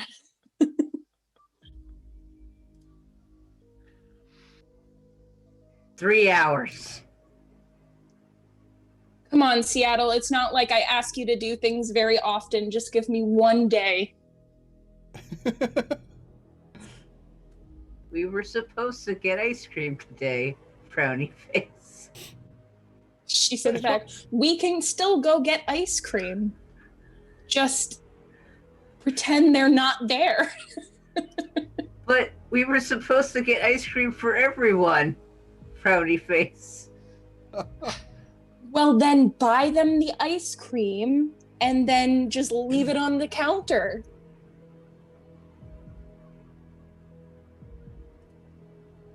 Seattle's just like, I will just try to avoid them today. And she says, fair enough. I don't know why, but for some reason I just have this mental image of Annie like speaking like the Godfather, being like, do this one thing for me today, the day of my brother's death. Oh, absolutely. Please Captain does ignore not reply. my brother's dead ghost. It's fine. Yeah. Oh. All right. What did you say, Lisa? Captain does not respond. Okay. All right. Well, it's morning. What's everybody doing? Sparky kind of sneaks out of their room to go and get food from the mess. Like nothing fantastic, just literally, hey, I need sustenance. And then they sneak back to their room. Okay. Seattle has gone out early to the food markets and stuff to, like, pick up spices and supplies and things that look like native Martian cuisine that possibly Sparky might enjoy. Nice. Yeah, you're able to find a good collection of stuff. There's some helpful folks that point you in the right direction. Like, yeah, this only grows on Mars, or like, that says traditional Martian food, but it's actually you can get it anywhere in this entire solar system. Stuff like that. Mm-hmm. So you get a pretty good little care package together. Sparky, what's the layout of your quarters? Like how do you have your furniture arranged, I guess? That's a really good question. Sparky would definitely have something covering the vent, because they know A, Daisy goes in there, B, they don't know that Rip couldn't get in through that either. That's fair. Basically any entrance point that isn't the door has something over it. That's something that's solid. I imagine their bed is probably set up to be folded into the wall, and they've got, I'm trying to think, not quite conspiracy boards, but they've got a lot of posted notes, let's say, and like images and clippings and a bunch of other stuff in their room, and it's mostly just covered wall space and a lot of open floor space, not a lot of other furniture. Okay. I don't know why. I'm gonna explain. So when Sparky gets back to their room, taped to the door is a memory stick and a note, and the note is obviously from Daisy, and it just says, "I was gonna drop this through the vent onto your desk, but you're no fun. You have it covered, so here."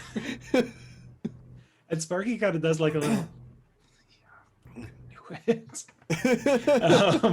And then they'll take it inside and check it out. Okay. And yeah, it's got pretty much all the data that Daisy was able to get off of that computer. And it does clarify some things for Sparky. Okay. One, that Sparky's definitely a clone of some kind. Mm-hmm. Let's see what all information was on there. 2, Sparky is not an identical clone. Okay. So the batch numbers have similar characteristics, so that they look like they might be related. Okay. So like fraternal twins. Oh, gotcha. Okay. So there's probably a lot of people out there that look like they could be Sparky's, siblings. Mm-hmm. But Sparky's There is the no only Sparky's the only Sparky. Okay. And there is a device, but Daisy like leaves notes in the files. It says like here's the file on the device. I couldn't decrypt it. And then there's like a ellipses. Yeah, I couldn't decrypt it. Like, So this is why you know this is serious. Yeah, question for you, Raven. Does any of this at all jog Sparky's memory? Does any of this click anywhere? No, not at all. Interesting. Which is kind of weird, because given the other reactions that you've had to, memories that might have been attached to strong emotion or things like that, this doesn't do anything at all, which you would expect it to if you knew these things before. Right. Interesting. Okay. Yeah, Sparky isn't, to, let's say, an outside observer, if they were to be watching Sparky's face doesn't change, but they're very cold in the way they're moving about everything. Everything's a little slower and more methodical in everything they're doing. And they don't come out of their room unless anyone comes by. Like, they don't seek out anyone. But they do send a quick, thank you, this helps, to Daisy. She sends back her usual frog emoji with the thumbs up. Okay. And probably a little note that says, obviously I had to read some of this to decrypt it, so if you need to talk later, I'm here for you. Sparky will mimic the frog emoji with the thumbs up. Okay. And she does add, I won't talk about this with the others, this is all secret kind of a thing. And something else that I was going to have be on there. I'm trying to remember what it was now. The device is some sort of biohybrid device. So it's got a biological component to it. But that's all that Daisy was able to dig out of it. There's a lot more data there, but it's gibberish because it's encrypted. Right. Sparky will send a message to the doctor requesting an appointment to do a scan and then possibly invasive surgery afterwards, depending. And they'll let them know they will clear it with the captain first. Sure. The doctor responds basically like no problem about the scan, and seems a little overexcited about the invasive surgery, which is a little concerning, but they're like, yeah, no problem. Yeah, no problem at all. When would you like to? Do you want to do that? How long can I book you in? My schedule's free in 30 minutes.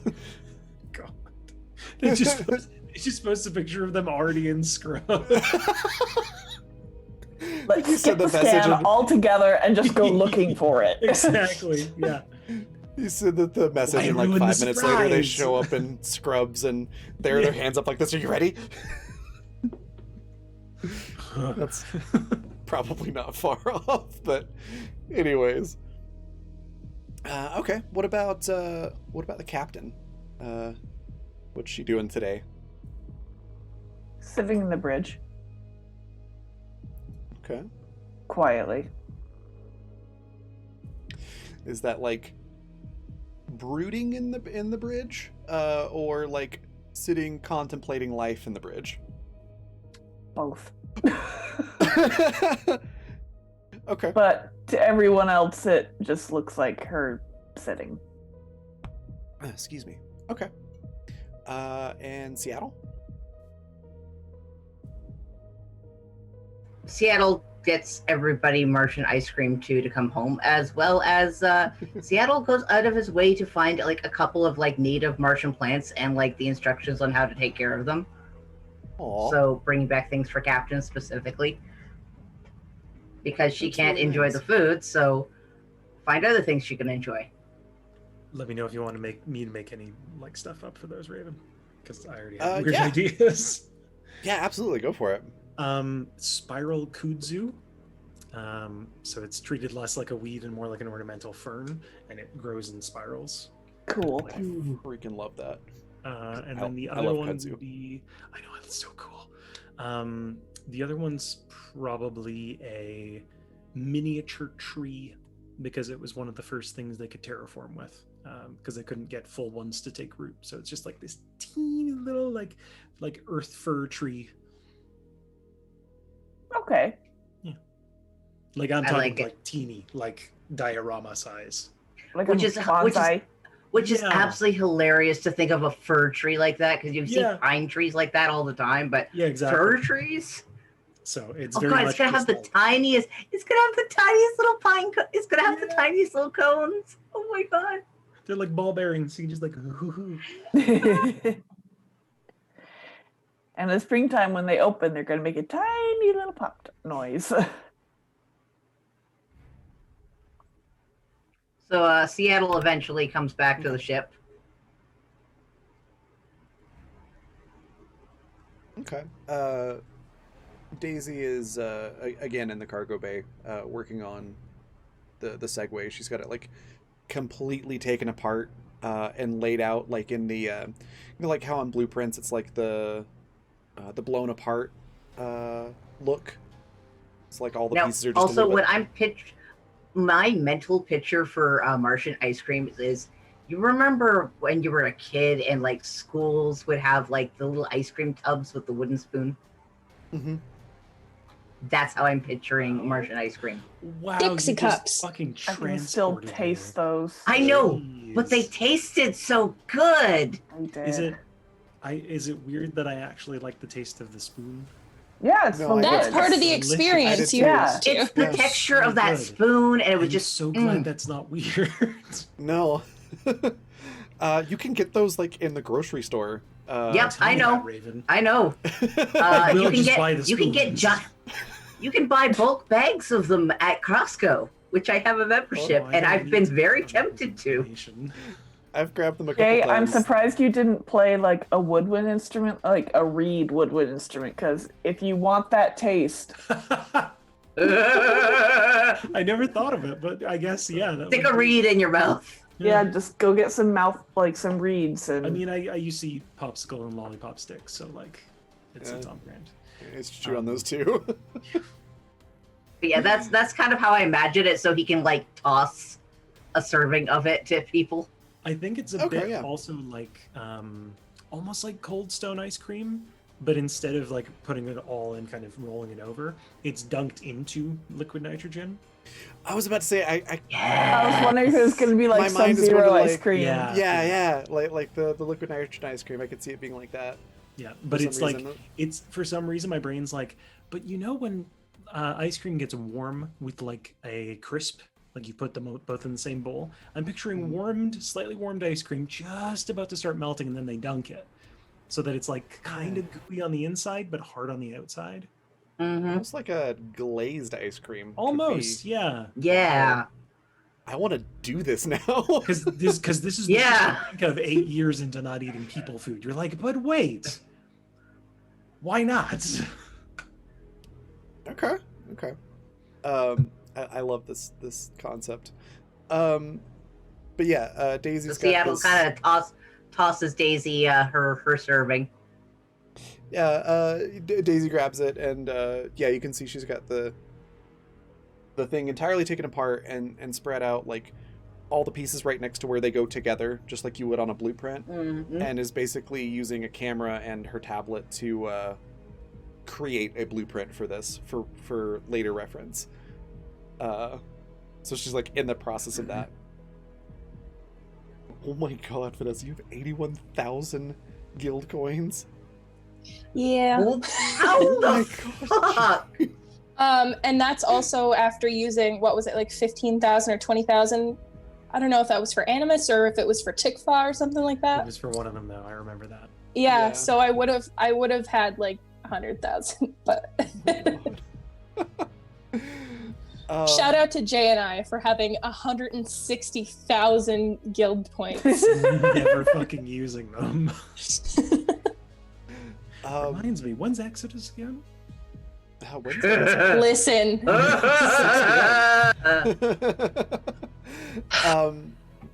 so yeah, y'all give me a headache.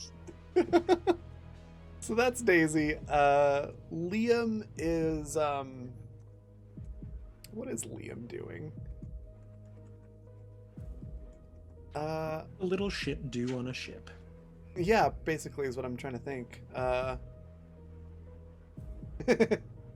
Liam is sitting in that same chair in the same spot outside of his room with an apple and a little, penknife, just slowly peeling off pieces of apple peel and eating them. Yeah, Annie the is director said completely just take- fine with that. I'll make you look like more of an asshole. Yeah. Yeah, that's all he's doing. That's okay. You can sit there. You haven't seen Seth today.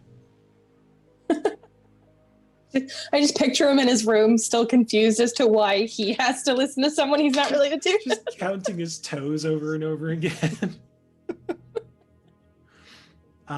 Question for Alex: does Seattle deliver ice cream to Sparky once they get back? Or 1 second. Sorry, I No worries. gotta. finish your crochet.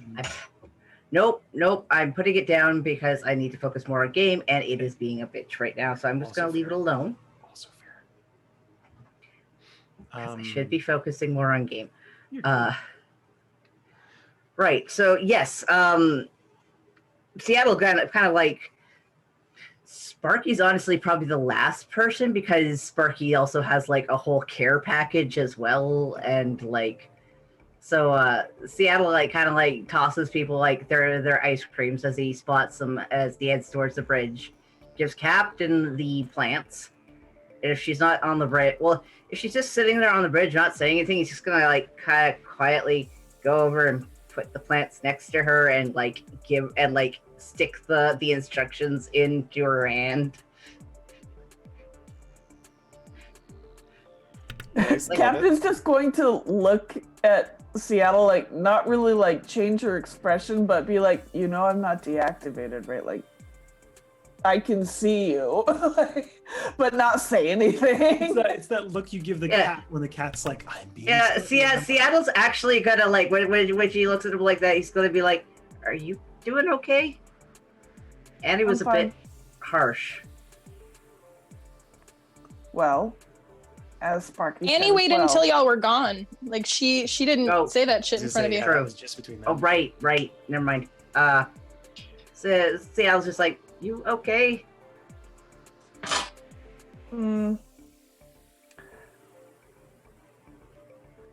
Sparky is upset with me, and Annie is, I assume, upset with me on account of Sparky.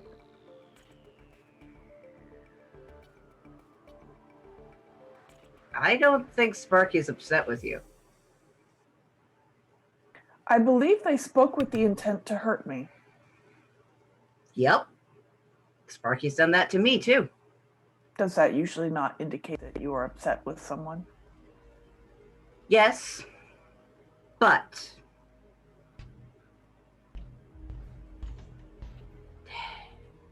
sometimes human emotional states can change that context. Sparky isn't really upset at you. Sparky is upset at the circumstances and lashed out at you because he trusts you. Or because they trust you. they trust you to still be there even if they lash out. I will. But Annie seems to think I speak in derision.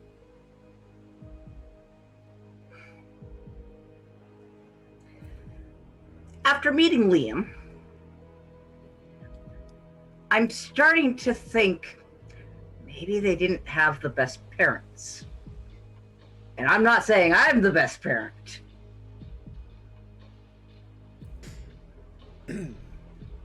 But I'm not a parent at all. Exactly. I think Annie is seeing a lot of parental values in how you act.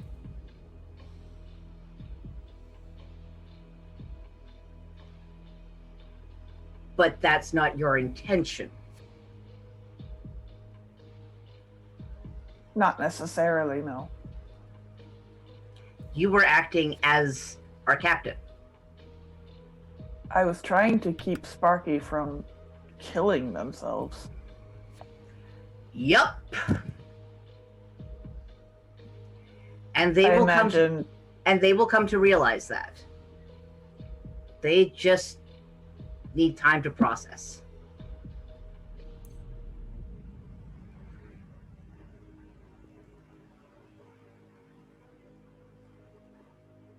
I feel Sparky does not understand that they are not the only person faced with production. Yeah, Though for me, it's more of an expectation. Humans do not seem to expect that. No, we don't. We expect ourselves to be unique. It's something we've been taught that we are since birth. Humans can produce in batches, though, yes? Yes. But even in those cases, they are considered unique. But based on what I've read of human psychology, even a clone would be unique. Exactly. Then what is the you problem? get it.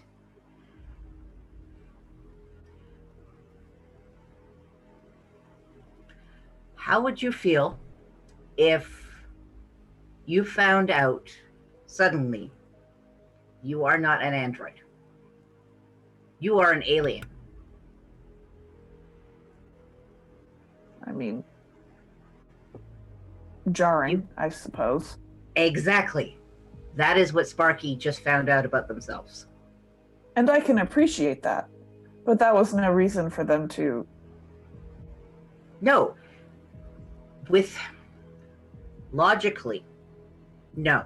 That is no reason for them to lash out. Human emotions do not function on logic. In highly distressed emotional states, we do not function on logic. That's why you all keep killing each other off. Yep. You got it.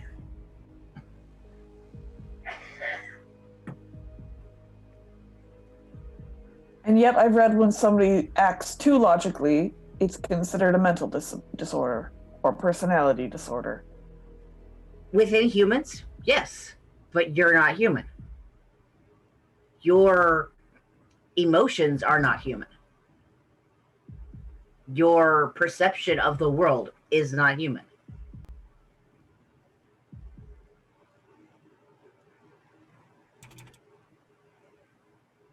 The fact that you understand us as well as you do is very impressive. Thank you.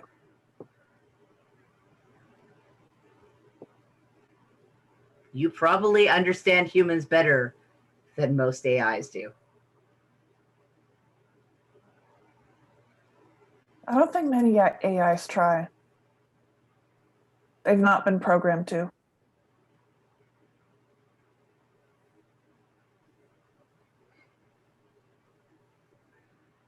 But thank you for the plants.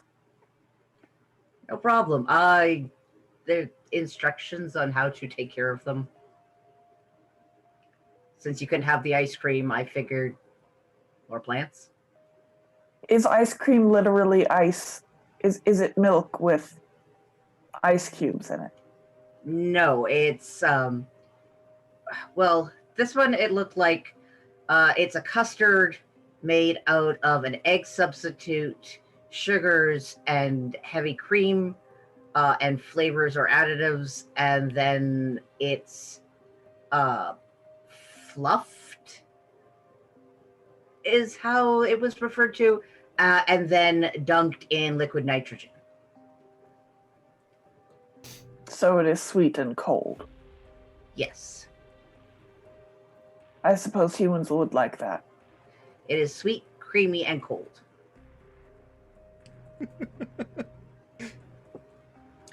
And she's just gonna mutter something about mammals and milk. Mm-hmm. I'm Do pretty you sure need any? they've made human breast milk ice cream. Probably.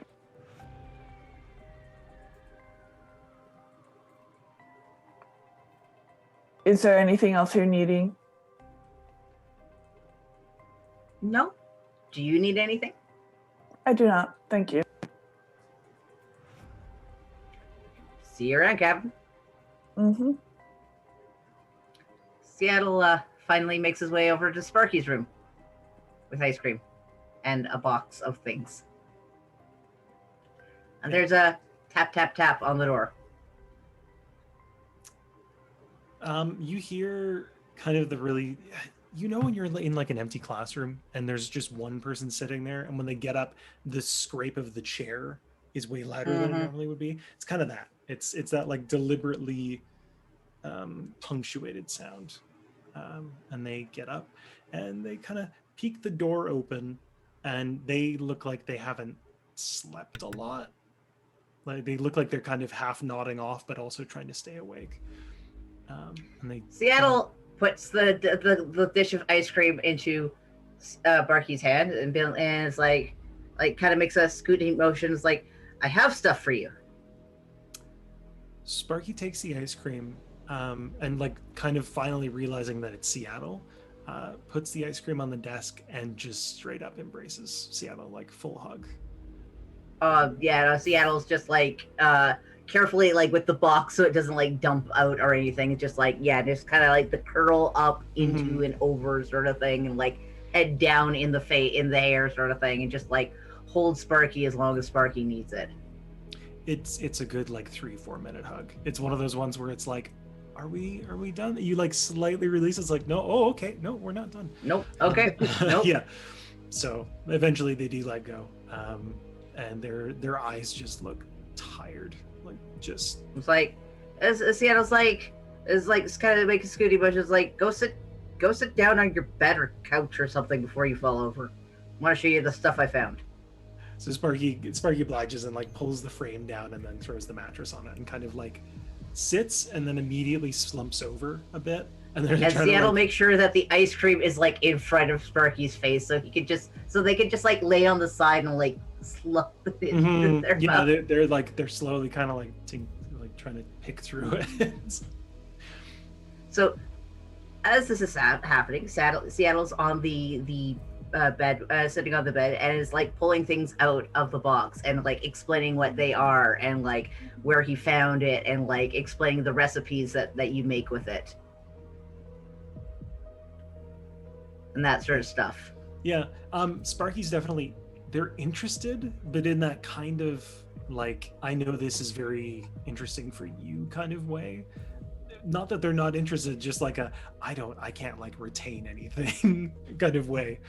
But Nope. They seem very excited for how tired they are. So what exactly did you bring? Is my out of character question. It's like when you go to say like, it's when you go to Mexico and you get like the real vanilla. Mm-hmm. The big bottle of real vanilla and like the good spices and like some recipes for like making specific foods, or like snacks and stuff that are very specific to Mars, sort of thing. So basically, a taste of home for someone who's never known home. Exactly. Cool. Okay. Yeah, and Sparky kind of gets this like weird look on their face when they start smelling the spices again. It's that look of like, oh, I know this, and I don't know why. It kind of like something's missing, but it's not there. Like they're just like, I don't know why I know this, but I want to smell more. Yeah, after a bit, they're kind of like they're like fully prostrated on the bed. They've barely eaten the ice cream, and they're like, yeah. Thanks for coming with me, and for all this, and for just having my back. You've had ours this whole time. We're not about to give up on you. That includes the captain stopping you. Yeah. I'm gonna talk to her tomorrow because I can't. It's not. I'm not. I think I got her to understand where you're at. I know, but it's. I think it should. It should come from me because. Sorry, I didn't hear that. No, you're good. I think it should come from me because because I respect her, and I don't want her to think that I hate her. I just don't. At this point, Seattle's like petting Sparky's hair, like doing that dad thing. Yeah. It's like right now she's worried that you're upset with her, and from what I can tell, from my guess at the captain's non-human emotions, she's afraid that she hurt you enough that you wanted to hurt her in return, and she's confused by that.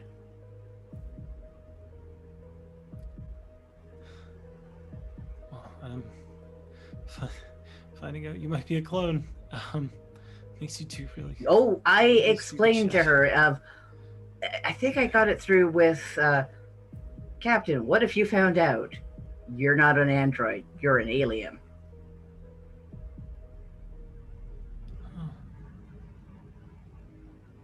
Yeah, no, that's a good way to put it. You found out that you're not what you thought you were, like on a deeply intrinsic level. Yeah. Also, that'd be me like finding out something like, oh, hey, you're not actually a man. Right. Or finding out that not only are you an alien, but the guy that trained you and tried to kill you is the one person that kind of knew everything about it. We'll find Rip. We'll get our answers out of him. We'll get your answers out of him. I don't know if I can kill him. I want to. You don't have to be the one who does that. No, I think I do. I think out of anyone on this crew, I think I'm the one that has to kill him.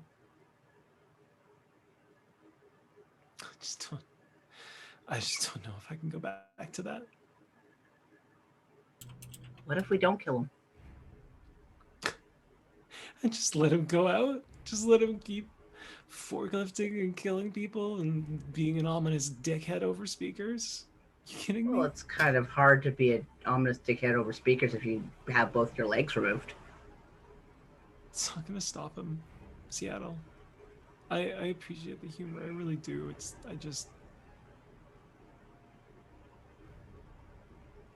I don't know what he's capable of, and that scares the hell out of me. And I can't let him do this to somebody else. I can't. I won't let him do this to somebody else. Come what may. We've got you. And they reach out for like a hug while they're laying down. Seattle's basically like half like laying on the bed at this point and just like doing the whole like, damn right, I'm using "come what may." Yeah. "Come what may" is such a good line. It's so good. Oh, it's a raw line. Oh no, yeah. I'm sorry, Jay. Are you okay? Oh no, yeah, no, I was like full on tears. Oh. But no, eventually they kind of like not shoo you out of the room, but they're like, I need to sleep. Like I need. Mm-hmm. Seattle takes the ice cream and goes to put it in the freezer for you. Okay. Yeah, and they get like, up and with a big sign that says "Do not fucking eat." And they kind of like groggily escort you from the room and sneak another hug before they close the door. Mm-hmm. That's one thing Seattle's good at giving. Hugs. Oh. You okay? Oh, I'm fine. No. Okay, sorry. I'm all good. I'm gonna be checking in. While all that's happening, because I know everybody was curious, like, what are all these roles? Daisy's been working on the segue. I think this is half the character and half just me having a lot of fun with this.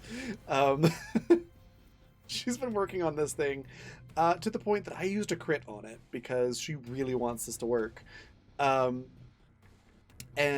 she has to go get some supplies, so she does pop by Annie's room, probably first, because I think that's like the first on the way to where she's going. So she'll pop by Annie's room. Is Annie's door open or closed? I think Annie just usually has her door closed by default. Okay. Then she'll probably like knock or do the little door chime thing. Yeah, Annie is inside, so she comes to get it. Okay. So as soon as the door is open, Daisy just sort of like does this little awkward wave and it's like, so I'm gonna go just out to the market because I gotta grab a couple of parts. And I thought I'd see if you wanted me to grab anything while I was out there.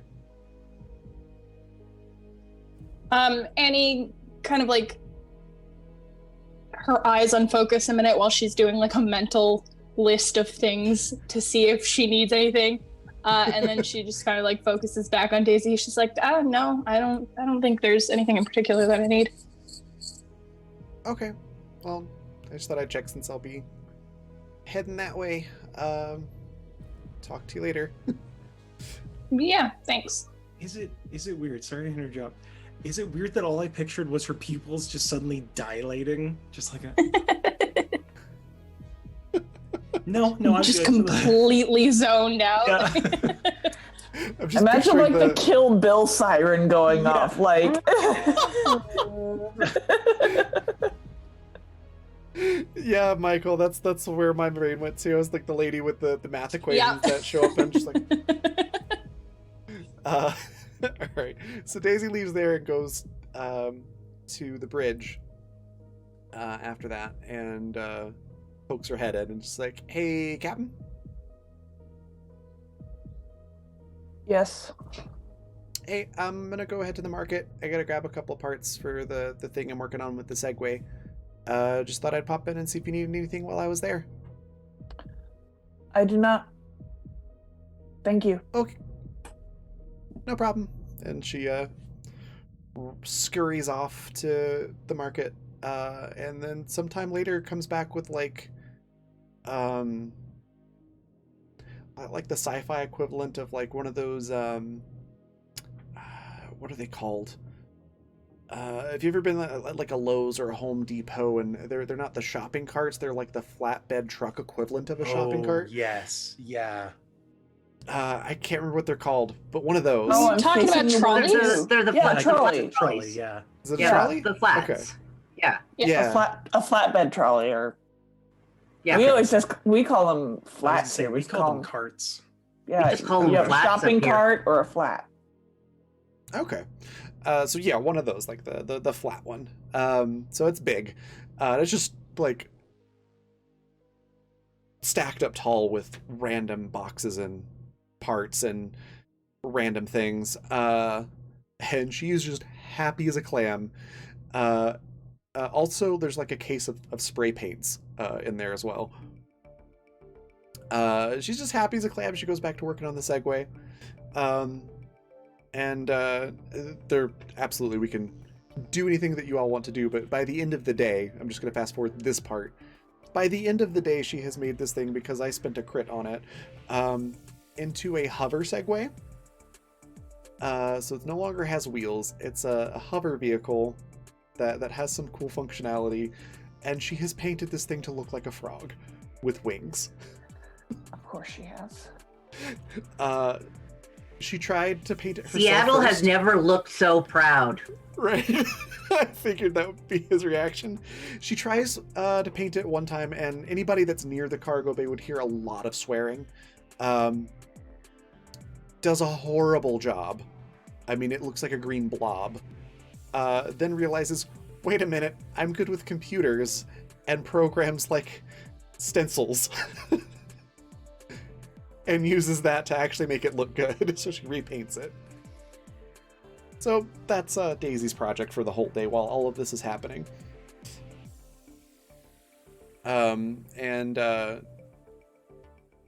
She does pick up a couple of things for people that I will get to later. Is there anything else that people want to do today other than sleep off anxiety or go shopping? Excuse me. Much as I want to get this over with, the talk with Captain, I am in no state to do it. So we're gonna save that till next time. That is fine. Okay. Totally fine. For Annie, there was something in particular that I wanted to do, and then I realized that I wouldn't be able to do it because Annie does not have that correct information yet. So let's see if we can give her that correct information. Okay. I'm kind of doing GM thoughts, even though I'm not the GM here. I'm intrigued. So, where do you think Liam might be in, like the mess or something like that? Yeah, he'll probably get bored of sitting in that chair to make a point, and go to the mess at some point. So Annie would go and find him in the mess. And kind of passing by, she's cooled off enough to be able to make a joke, kind of poke fun at him a little bit. And she kind of stomps over mock angry and stands in front of him in the mess hall. She puts her hands on her hips and she's like, Liam! And then she looks like she's trying to figure out what middle name she's supposed to use and cannot remember. So she's like, Liam Belmont, what are you doing here? Thought I told you to stay in your room. And like, knee-jerk reaction, he just shoots you a look like, the fuck did you just say to me? Kind of a look. And then realizes like you're not actually being all that serious, and his expression softens a little bit. Just check your Zoom message for a second. Okay, cool. So yeah, it still gives you the fuck did you say to me, and then a slight confusion look, and then sees that you're, not being actually angry, and softens a little bit. And just shakes his head. He's like, hi. Yes. Cute, Alex. I have tidy pants. So yeah, he just shakes his head as like, yes, what's up? I'm sending you the information that I need from you. Or that Liam would need from you. Ah, I see. Mm-hmm. Yeah, he just looks confused, but doesn't say anything. Yeah, no, she clearly looks at him as if she's just joking. She just she drops her hands and she's like, eh. What's up? He just like clearly she's not angry anymore. Like she doesn't have like the kind of tone of voice that she had when she was actually chewing them out or anything. So Yeah. And Liam has a sort of like, I'm supposed to still be mad at you, but having a hard time staying mad at you kind of expression. She would probably grab some food and then sit with him. It's clear, like, she's still kind of ticked off that he wasn't considerate, and like clearly it did worry her, and she was kind of like, okay, at what point do I go get him, because this is really nerve-wracking. So it's still kind of a residual, like, okay, but you know, nobody died, so there's no use in staying angry. Gotcha. Yeah. One second, because I have a question for just you. Oh, you're passing. This is like the teacher and a student passing notes, right? Yeah, pretty much. You have something you want to share with the class? All in good time. Could you imagine if you said that to your teacher? You're just passing notes, and they're like, something you want to share with the class? All in good time. Can I be excused? I have a panic attack coming on. Power move. Yeah, right? So, but yeah, Liam very quickly goes from, I'm supposed to still be mad at you, to, alright, fine, I'm not mad at you.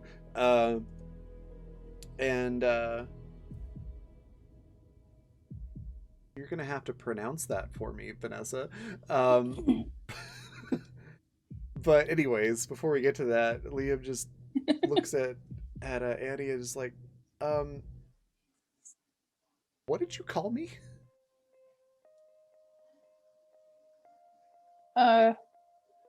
Liam Belmont. That's our last name. That's not our last name. What do you mean? I mean, like, that's not our last name. Where did that name come from? That's the name I was given when we woke up here on the ship. We had a job that we were supposed to do, and that's what I was called. That's what I've been going by. Yeah, that's not your last name. It's that must be like an alias you were going under. But no, our last name is whatever that was that you sent me. Vanessa, could you say it for us? He would probably either say just, we'll bastardize it and just say DeHaven. Okay, I can say that part. It was the first part that I was having trouble with. Yeah, the other one is Beauchesne. Beauchesne. It's a French name. Oh, I see it now. Yeah. Okay, that makes sense. So it kind of sounds like ocean. Cool. But yeah, no, Beauchesne DeHaven. You could probably just say it. But yeah, I'll probably give you both, though. I would say, yeah. She like shovels whatever food she has into her mouth, just kind of like staring at him like, what kind of nonsense are you playing on me now? Is this payback? Like, what do you mean? I don't trust you, kid. He kind of gives a little chuckle. He's like, no, like, I can be a dick, but I'm not that much of a dick. I wouldn't make you think you had the wrong last name. Like, no, that's our last name. The Belmont must have been an alias you were using at the time. She kind of looks back to her tray and just continues eating while she thinks about it. She's like, well, I mean, I guess that would probably make sense. If, you know, given the type of work that we're doing. So I suppose. You know, I did try to Google it's space equivalent of Google. I did try to look myself up on the internet when we first kind of came back to ourselves after we woke up. And I didn't find anything. So yeah, I guess that does make sense. He just gives another chuckle. He's like, yeah, I mean, I'm sure there probably is like a real Annie Belmont somewhere. There's lots of names out there, but yeah, that makes sense. Well, yeah, that's our real last name, and look, like, I'm sorry I made you worry last night. I get that you were concerned, and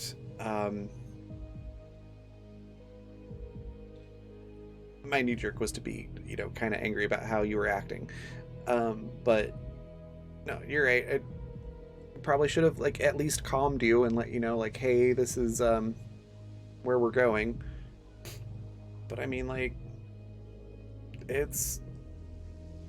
I've been cooped up on the ship and everything, and had a chance to actually go out and, like, be kind of normal for a little bit, which I don't get a chance to do very often. And like I didn't get as much training as like Seth, but like, as awful as that place was, I did get some training, and like I can handle myself decently well. So She just don't worry quite so much. She kind of nods to that. It still looks like she wants to argue a little bit, but she leaves it. And after a minute of silence, she kind of looks at him and gives him a little smirk, and she's like, how long do you think Seth was worried about his toes last night? Oh, at least an hour. And that just kind of gets a little laugh from her. I don't know why that's so funny. Just the thought of him like worried now that if he makes a wrong move, he's losing toes for it. It's absolutely hilarious to her. It's like, yeah, but no, really, I think what Seth experienced was punishment enough. But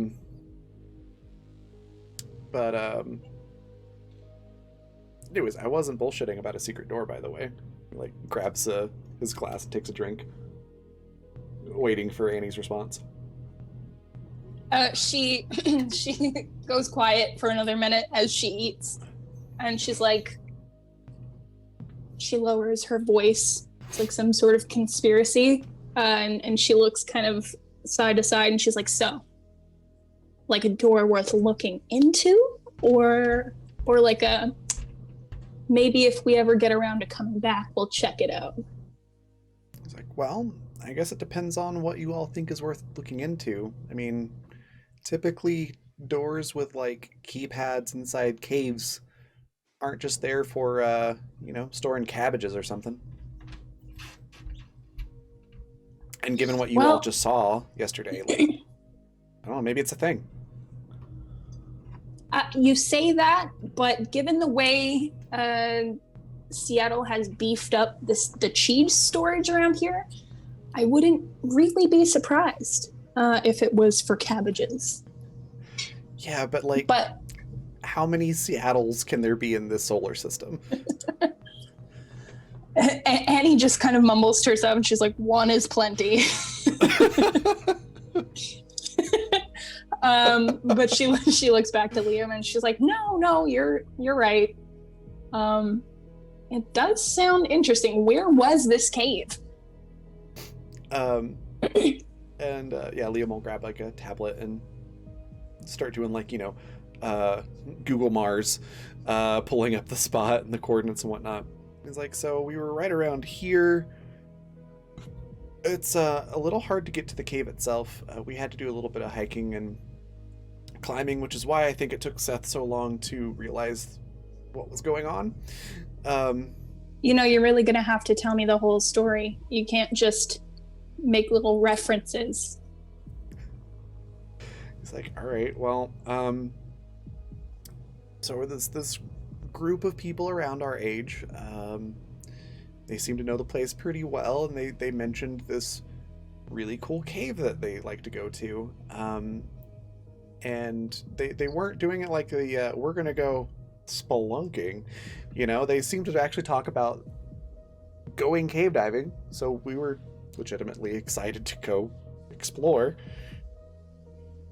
But as we were climbing, Seth is very focused on the climbing.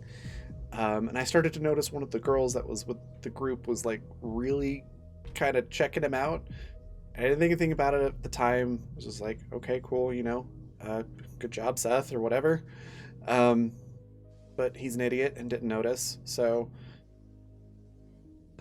he thought he was being friendly and he was flirting back, and then eventually, she got the wrong idea. She tried to kiss him and he freaked out.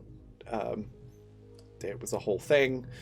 And I'm pretty sure, like, her feelings were hurt, but she took it decently well, I guess. But there was another couple that, they just really like to make out. That kind of weird Seth out for some reason. Like, he wasn't like, gonna throw up over it or anything, but it just was really weird to him. So he got a little traumatized from that, and then, obviously I was like, okay, are we gonna make out, or are we gonna go explore caves? And they wanted to make out, so Seth and I went exploring a little bit, and that's where we found the door. Annie's kind of sitting there taking everything in. And she starts off shaking her head a little bit, and then just more and more, she like rolls her eyes. She's like, that guy is he's something else, Like, I don't understand how somebody could go from holding a gun to my head to just scared of everything. It's really a wonder he's still alive, to be quite frank with you. Liam kind of like rubs the back of his neck and just like, well, it's the whole training thing. Like, Seth was trained to do very specific things and then not given like any guidance on anything else. So he's really good at some things and he's kind of super underdeveloped on other things. So he's kind of an idiot, but he's a good guy. He just needs a little help in some areas. She rolls her eyes again, but it's all like good natured. She's not actually going to cut off Seth's toes or, clearly he's still welcome. He's on thin ice, but he's still welcome. Yeah. But yeah, she's just like, well, I mean, we can mention it to the others. They have a bad track record of being just as curious about that kind of thing as I am. So I don't know, maybe we can go check it out. Yeah, I'm just thinking, while we're here, maybe it's some secret cartel weapon cache or something, or I don't know, maybe it'll help with Sparky's thing that they're looking into. It's a weird high-tech door inside of deep inside a cave. It begs exploring. If you were anybody else, I would tell you that your imagination is something else. But knowing this crew and what we usually get ourselves into, you're probably right. He chuckles and nods and like, yeah, you're not wrong. But yeah, maybe let Seth know you're not actually considering cutting off his toes. I'm pretty sure he's figured it out by now, but just be on the safe side. I don't know. I'm kind of interested to know how long he can go thinking that. Please don't torment my friend. He's like my only one. And he's like the dad that chases off all the friends she doesn't like. Yeah, and Liam's like, he's like literally my only. I mean, like, yeah, I'm friends with everybody here, but he's like, the person that's my age friend. He's your prison also... friend, is what you're saying, and don't take that out of context, please.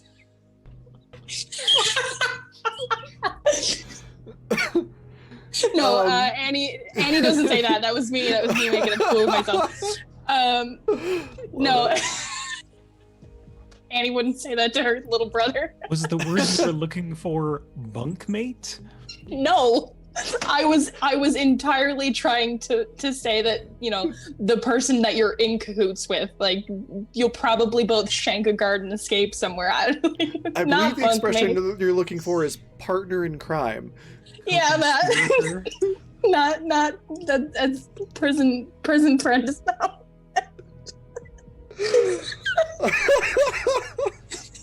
Oh my god. I'm actually crying. This is horrible. Believe it or not, I do know how to speak English. This is great. No, I know. Oh god. Okay, no. Anyways. Yeah, Annie's just like, yeah, no, I'll be sure to eventually tell him that I won't cut off any of his toes. Excuse me. So Liam just smiles and nods and it's like, all right, thanks. And he gets up and goes about whatever he was going to do. Yeah. Finished his food. Yeah, All right. that's all for Annie. Is there anything anybody else wanted to do this session? All right, I think that's a good spot to wrap it up. We've got a mystery door in a mystery cave, possibly leading to a secret tunnel, and flying segways. Again? Speaking of segways, we're going to go on a raid here in just a minute, but before we do that, we're going to let everybody talk about their favorite part, where we can find them next, anything else they want to share. And we'll go reverse order. So let's start with Lisa. What was your favorite part? Where can we find you? And anything else you want to share? Stop, Jay. Favorite part. It's hard to say. I like that kind of unintentionally Captain was kind of, for lack of a better term, an emotional punching bag this episode, and she's just kind of like, what did I do? What? I don't understand. Why are we treating me this? Like, I don't understand. But yeah, just watching her try to learn everything, and also her getting Jay or Sparky untangled out of their freaking coat. Like, if I set you down, will you not run away? Yes, okay. And then yeah. Help. But yeah. Yeah. It's been interesting. Awesome. And then, anything else you want to share? Anything? No, not really. I'll be here next week. All right, cool. We'll hop over to Alex then. What was your favorite part? Where can we find you? And anything else you'd like to share? Gosh, it's a tie-up between the conversation with Sparky and the conversation with Captain. Like, I didn't expect Seattle to like be this good at like communicating between people, like on a serious level. And like more and more I'm realizing he actually understands AI logic systems and emotional systems a lot more than he thinks he does. Like, he really gets it, and very, very much sees them as people as opposed to just like machines or algorithms. So that was interesting to find out about my own character and stuff, but like, oh my god, Jay and Lisa, both of you made my heart just and fucking Annie just like being like, no, you can't just act like this. Like, you may not understand it, but you can't act like this. Yeah. And the fact that she did it in private and just yeah, we're just gonna make each other cry next week. Oof. Fucking the kids, the goddamn kids. Oh. It's like, oh, right. Also, I'm pretty sure at this point the doctor is just our MacGuffin. They kind of are, yeah. Where's the lie? Yeah. Yeah, they're a manic MacGuffin. Ooh, band name. Ooh. Perfect. You can find me next back here on Tuesday where I am in a game with Raven and Jay and a bunch of other amazing people called Water, and it's based slightly off Subnautica. I'm playing a very different sort of character from Seattle. See, Seattle has manic dad energy, but it's very much that kind of like chill end of dad energy as opposed to the batshit insane toxic end. He's like your best friend's dad. Yeah. Kind of the dad that you wanted, but you didn't actually have, so it seemed better.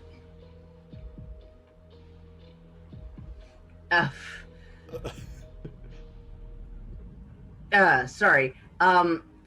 Susie in that game is emotionally unstable 15-year-old with a knife. Yeah. Wednesday night, you can find me over on Patrick's channel, Attack Trick, where I'm in a Lancer game, actually. It's been a lot of fun, and we got some real cool people over there. We got Nikki. Oh my God, her character's such a sweetheart. And yeah, you can also find me around on Twitter and Twitch, and I get around to it. I stream art and post art at Can Chaos Art. And yeah, I think I broke my brain on these dinosaurs these last couple of days. I've just been like, I must make dinos. No worries. All I can think of is it a stitch or a double stitch? What sort of popcorn am I doing right now? All right. Well, let's hop over to Vanessa. What was your favorite part? Where can we find you? And anything else you want to share? As always, there were so many good parts. We all have a flair for the dramatic, so it's never a dull moment. All of the like interpersonal stuff was really fun to see. Yeah, like the conversations with Sparky and Captain, like Alex said, really cool. Also just like having Annie sit in a chair and just wait for the boys to come in. Really had fun with that one. Yeah, and just Seth fearing for his toes. As for he's a bean. I love him to death. I do. I didn't expect him to be such a large part of the story, in terms of just all of us kind of accepting him in. But here we are, I guess. Yeah. As for where you can find me next. Children. Yeah, apparently we have a problem with adopting everybody who tries to kill us. So there's that. As for where you can find me... What? I said accept Rip. Yeah, accept Rip, however... We draw the line at Rip. I wouldn't put it past us. Honestly, I wouldn't either. Yeah, we might tie him up in the ship's basement or something. I don't know. I don't want to, but at the same time, yeah, I could see it happening, but also I don't want to. Listen. Part of me is like challenge accepted. Like I'll let you keep kind the of. pet, but he stays in the airlock. Yes. Yeah. We're just gonna keep Rip in our airlock. He just stays there because we don't want to kill him, but we can't let him go. What's the problem? Meanwhile, a session ago, Annie was perfectly primed to put a knife in his neck. So Yep. there's That's that. a toss up. They're either gonna adopt him or they're gonna kill him. I don't know which. Part of me wanted to see it. Part of me really wanted to see it. I really wanted Captain to do it, would have but put you over her shoulder too. Yep. No, she put her under the arm at that point. That might warrant the toddler carry. That might the only thing that stopped me from throwing a knife last session was Raven. So Raven, okay, sorry, Vanessa and Lisa. I just had the most hilarious image of Captain trying to carry Annie, our shortest character, trying to carry the tallest character under her arm. Arms and feet are like reaching the ground. Oh my god. Oh, But goodness. yeah, I don't know. We'll figure it out. I'm sure we'll get the chance to murder him again. Even though I was robbed, but that's okay. It's coming. It's coming. It'll probably be more dramatic and fantastic when we get there Well, we eventually. just snipe him from like 300 miles away. I Yeah. mean, space is pretty big, but also the galaxy can be a small place. Excuse Yeah. me, Raven. It's really big. Oh, sorry. Yeah, space is really big. I love that you picked up on what I was doing there. Well, yes, I did see you drive a double-decker bus up and ask me to get in front of it. It was such a good moment, though. Anyways.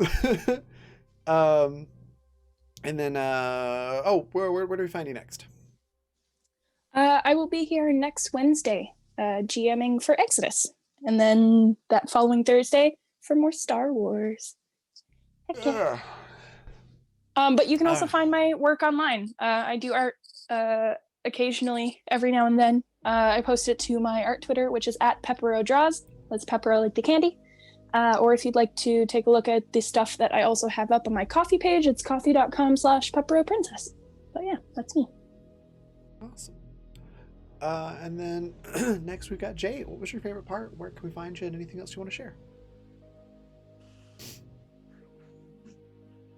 I mean, of the ones that have already been said, I think my favorite was probably seeing Seattle and Captain talk, which I know seems odd because it's like, oh well, that's obvious. It's like Annie talking to Captain, which was good, but definitely, I don't know that I'd call it my favorite because it was like, I don't know how I feel about it.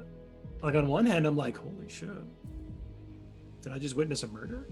But on the other hand, I loved the tenderness, but also the like the explanatory side that Seattle gave to the captain. I thought that was beautiful. But if I had to pick a single moment, it's both Annie and Captain trying to keep Sparky from going to see Rip in the warehouse, and Sparky again being like a greased ferret or a oily cat, and being completely terrible at trying to get away from them. Like two negative 2 1s and a bunch of lower than 10s in that whole role. Even the game didn't want me to do it. Yeah. You were emotional. I was, yeah. You weren't thinking straight. I was not. Not that I rolled that much better anyway. But I will also say kudos to Annie for having that big sister energy through the whole rest of the fucking episode. Because it went from, you shouldn't talk to Sparky that way. Like, I don't think it's going to be great for them, to, oh, I'll kill them. I'll fucking kill them. In a heartbeat. Yeah. It was beautiful. But yeah, other than that, I'm just really glad that this arc has kind of come to a close, because A, Spotlight being on me the whole time, weird, don't like it, but now that I want it again. But also I'm really glad because now it's like, oh, now there's something I can work towards with Sparky instead of this floundering that I've been doing for the last 3 seasons. But yeah, other than that, again, last shout out, what the hell's the date today? 23rd? 24th? Yeah, 23rd. 23rd, yeah. There are 8 days left if you want to get in on the playtests for Afterburner.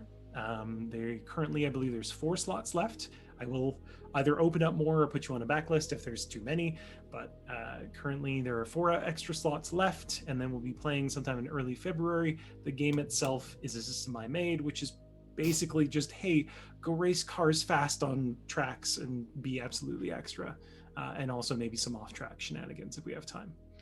So other than that, yeah, check me out on Twitter where I post like once a month at best. Also, You return to Twitter to remind us that you're going to take a break from Twitter. Yeah, I do that a lot. there is the weekly Cryopod 9 updates. I was just going to say, yes, if you follow the link tree there, there is a link to the Cryopod tweets, which may or may not have any bearing on the world. Who knows?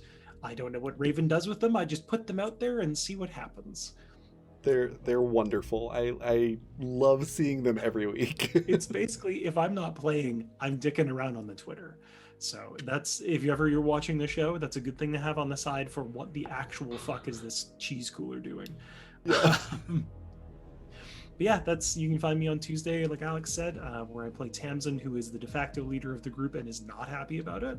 She's an old astrophysicist who just wanted to do math and look at stars. Yeah, that's me. Awesome. Captain can relate. Yeah. That just leaves me my favorite part. It's really hard to pick a favorite one.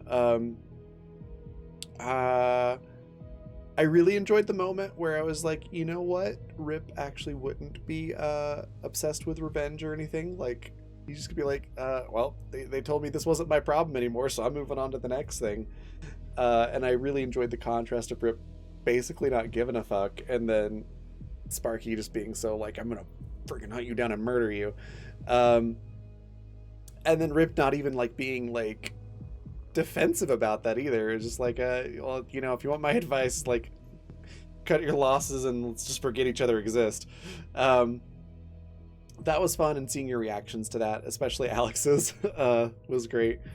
And there were so many good parts. I can't pick one. Just seeing all of your reactions to all the things, and definitely the interaction between Sparky and Seattle was super powerful. I forgot. There was one moment that almost trumps the other ones when you fucking dropped the B start of the Oh name. yeah.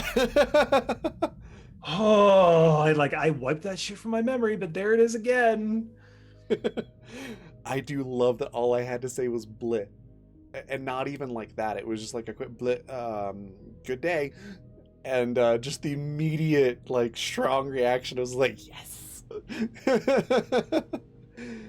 That was great. I also enjoyed I was like, you know what? My NPC can have a crit as a treat. To make this segue thing work, because I'm just having fun with it. And that was fun. But the whole thing was amazing. You can find me next Tuesday at 6 p.m. Mountain Time, 8 p.m. Eastern for Water, where I'll be GMing that game. And yeah, that one's getting intense again. It's pretty cool. And then, of course, the rest of the week as well with various other shows. Other things to plug, just sponsors. My link tree's right there in chat, so you can find out all that good stuff. And then sponsors are there in chat as well. Specific mention for Fundamental RPG. It's the one that this system, or that this game runs on, is the 2nd edition. And then Water runs on a modified version of 2nd edition as well. Excuse me. The book is done, and it's currently being formatted and made to look all pretty and fancy.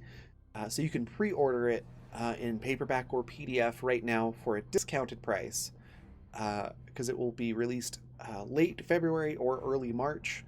We don't have a specific date tied down just yet, but it will be one of those two. And the prices are discounted before it actually releases. And then the paperback prices do include shipping as well. So if you're wondering why they're a little bit more expensive, it's because the printing and then also the shipping is included. So you don't have to worry about paying that later when they do ship out. But yeah, you can find all that in chat there. And we're going to go on a raid. We got our raid cry, which is it's Silkworm Milk. And we're going to go raid Polished Cryptid, who's just a fantastic person and a really good streamer. Definitely give her a follow if you're not doing so already. I poked my head over there, and there's already some familiar faces on the screen. So go watch that, hang out, and enjoy, and say hello. And then, yeah, I will see you all on Tuesday. Bye, everybody.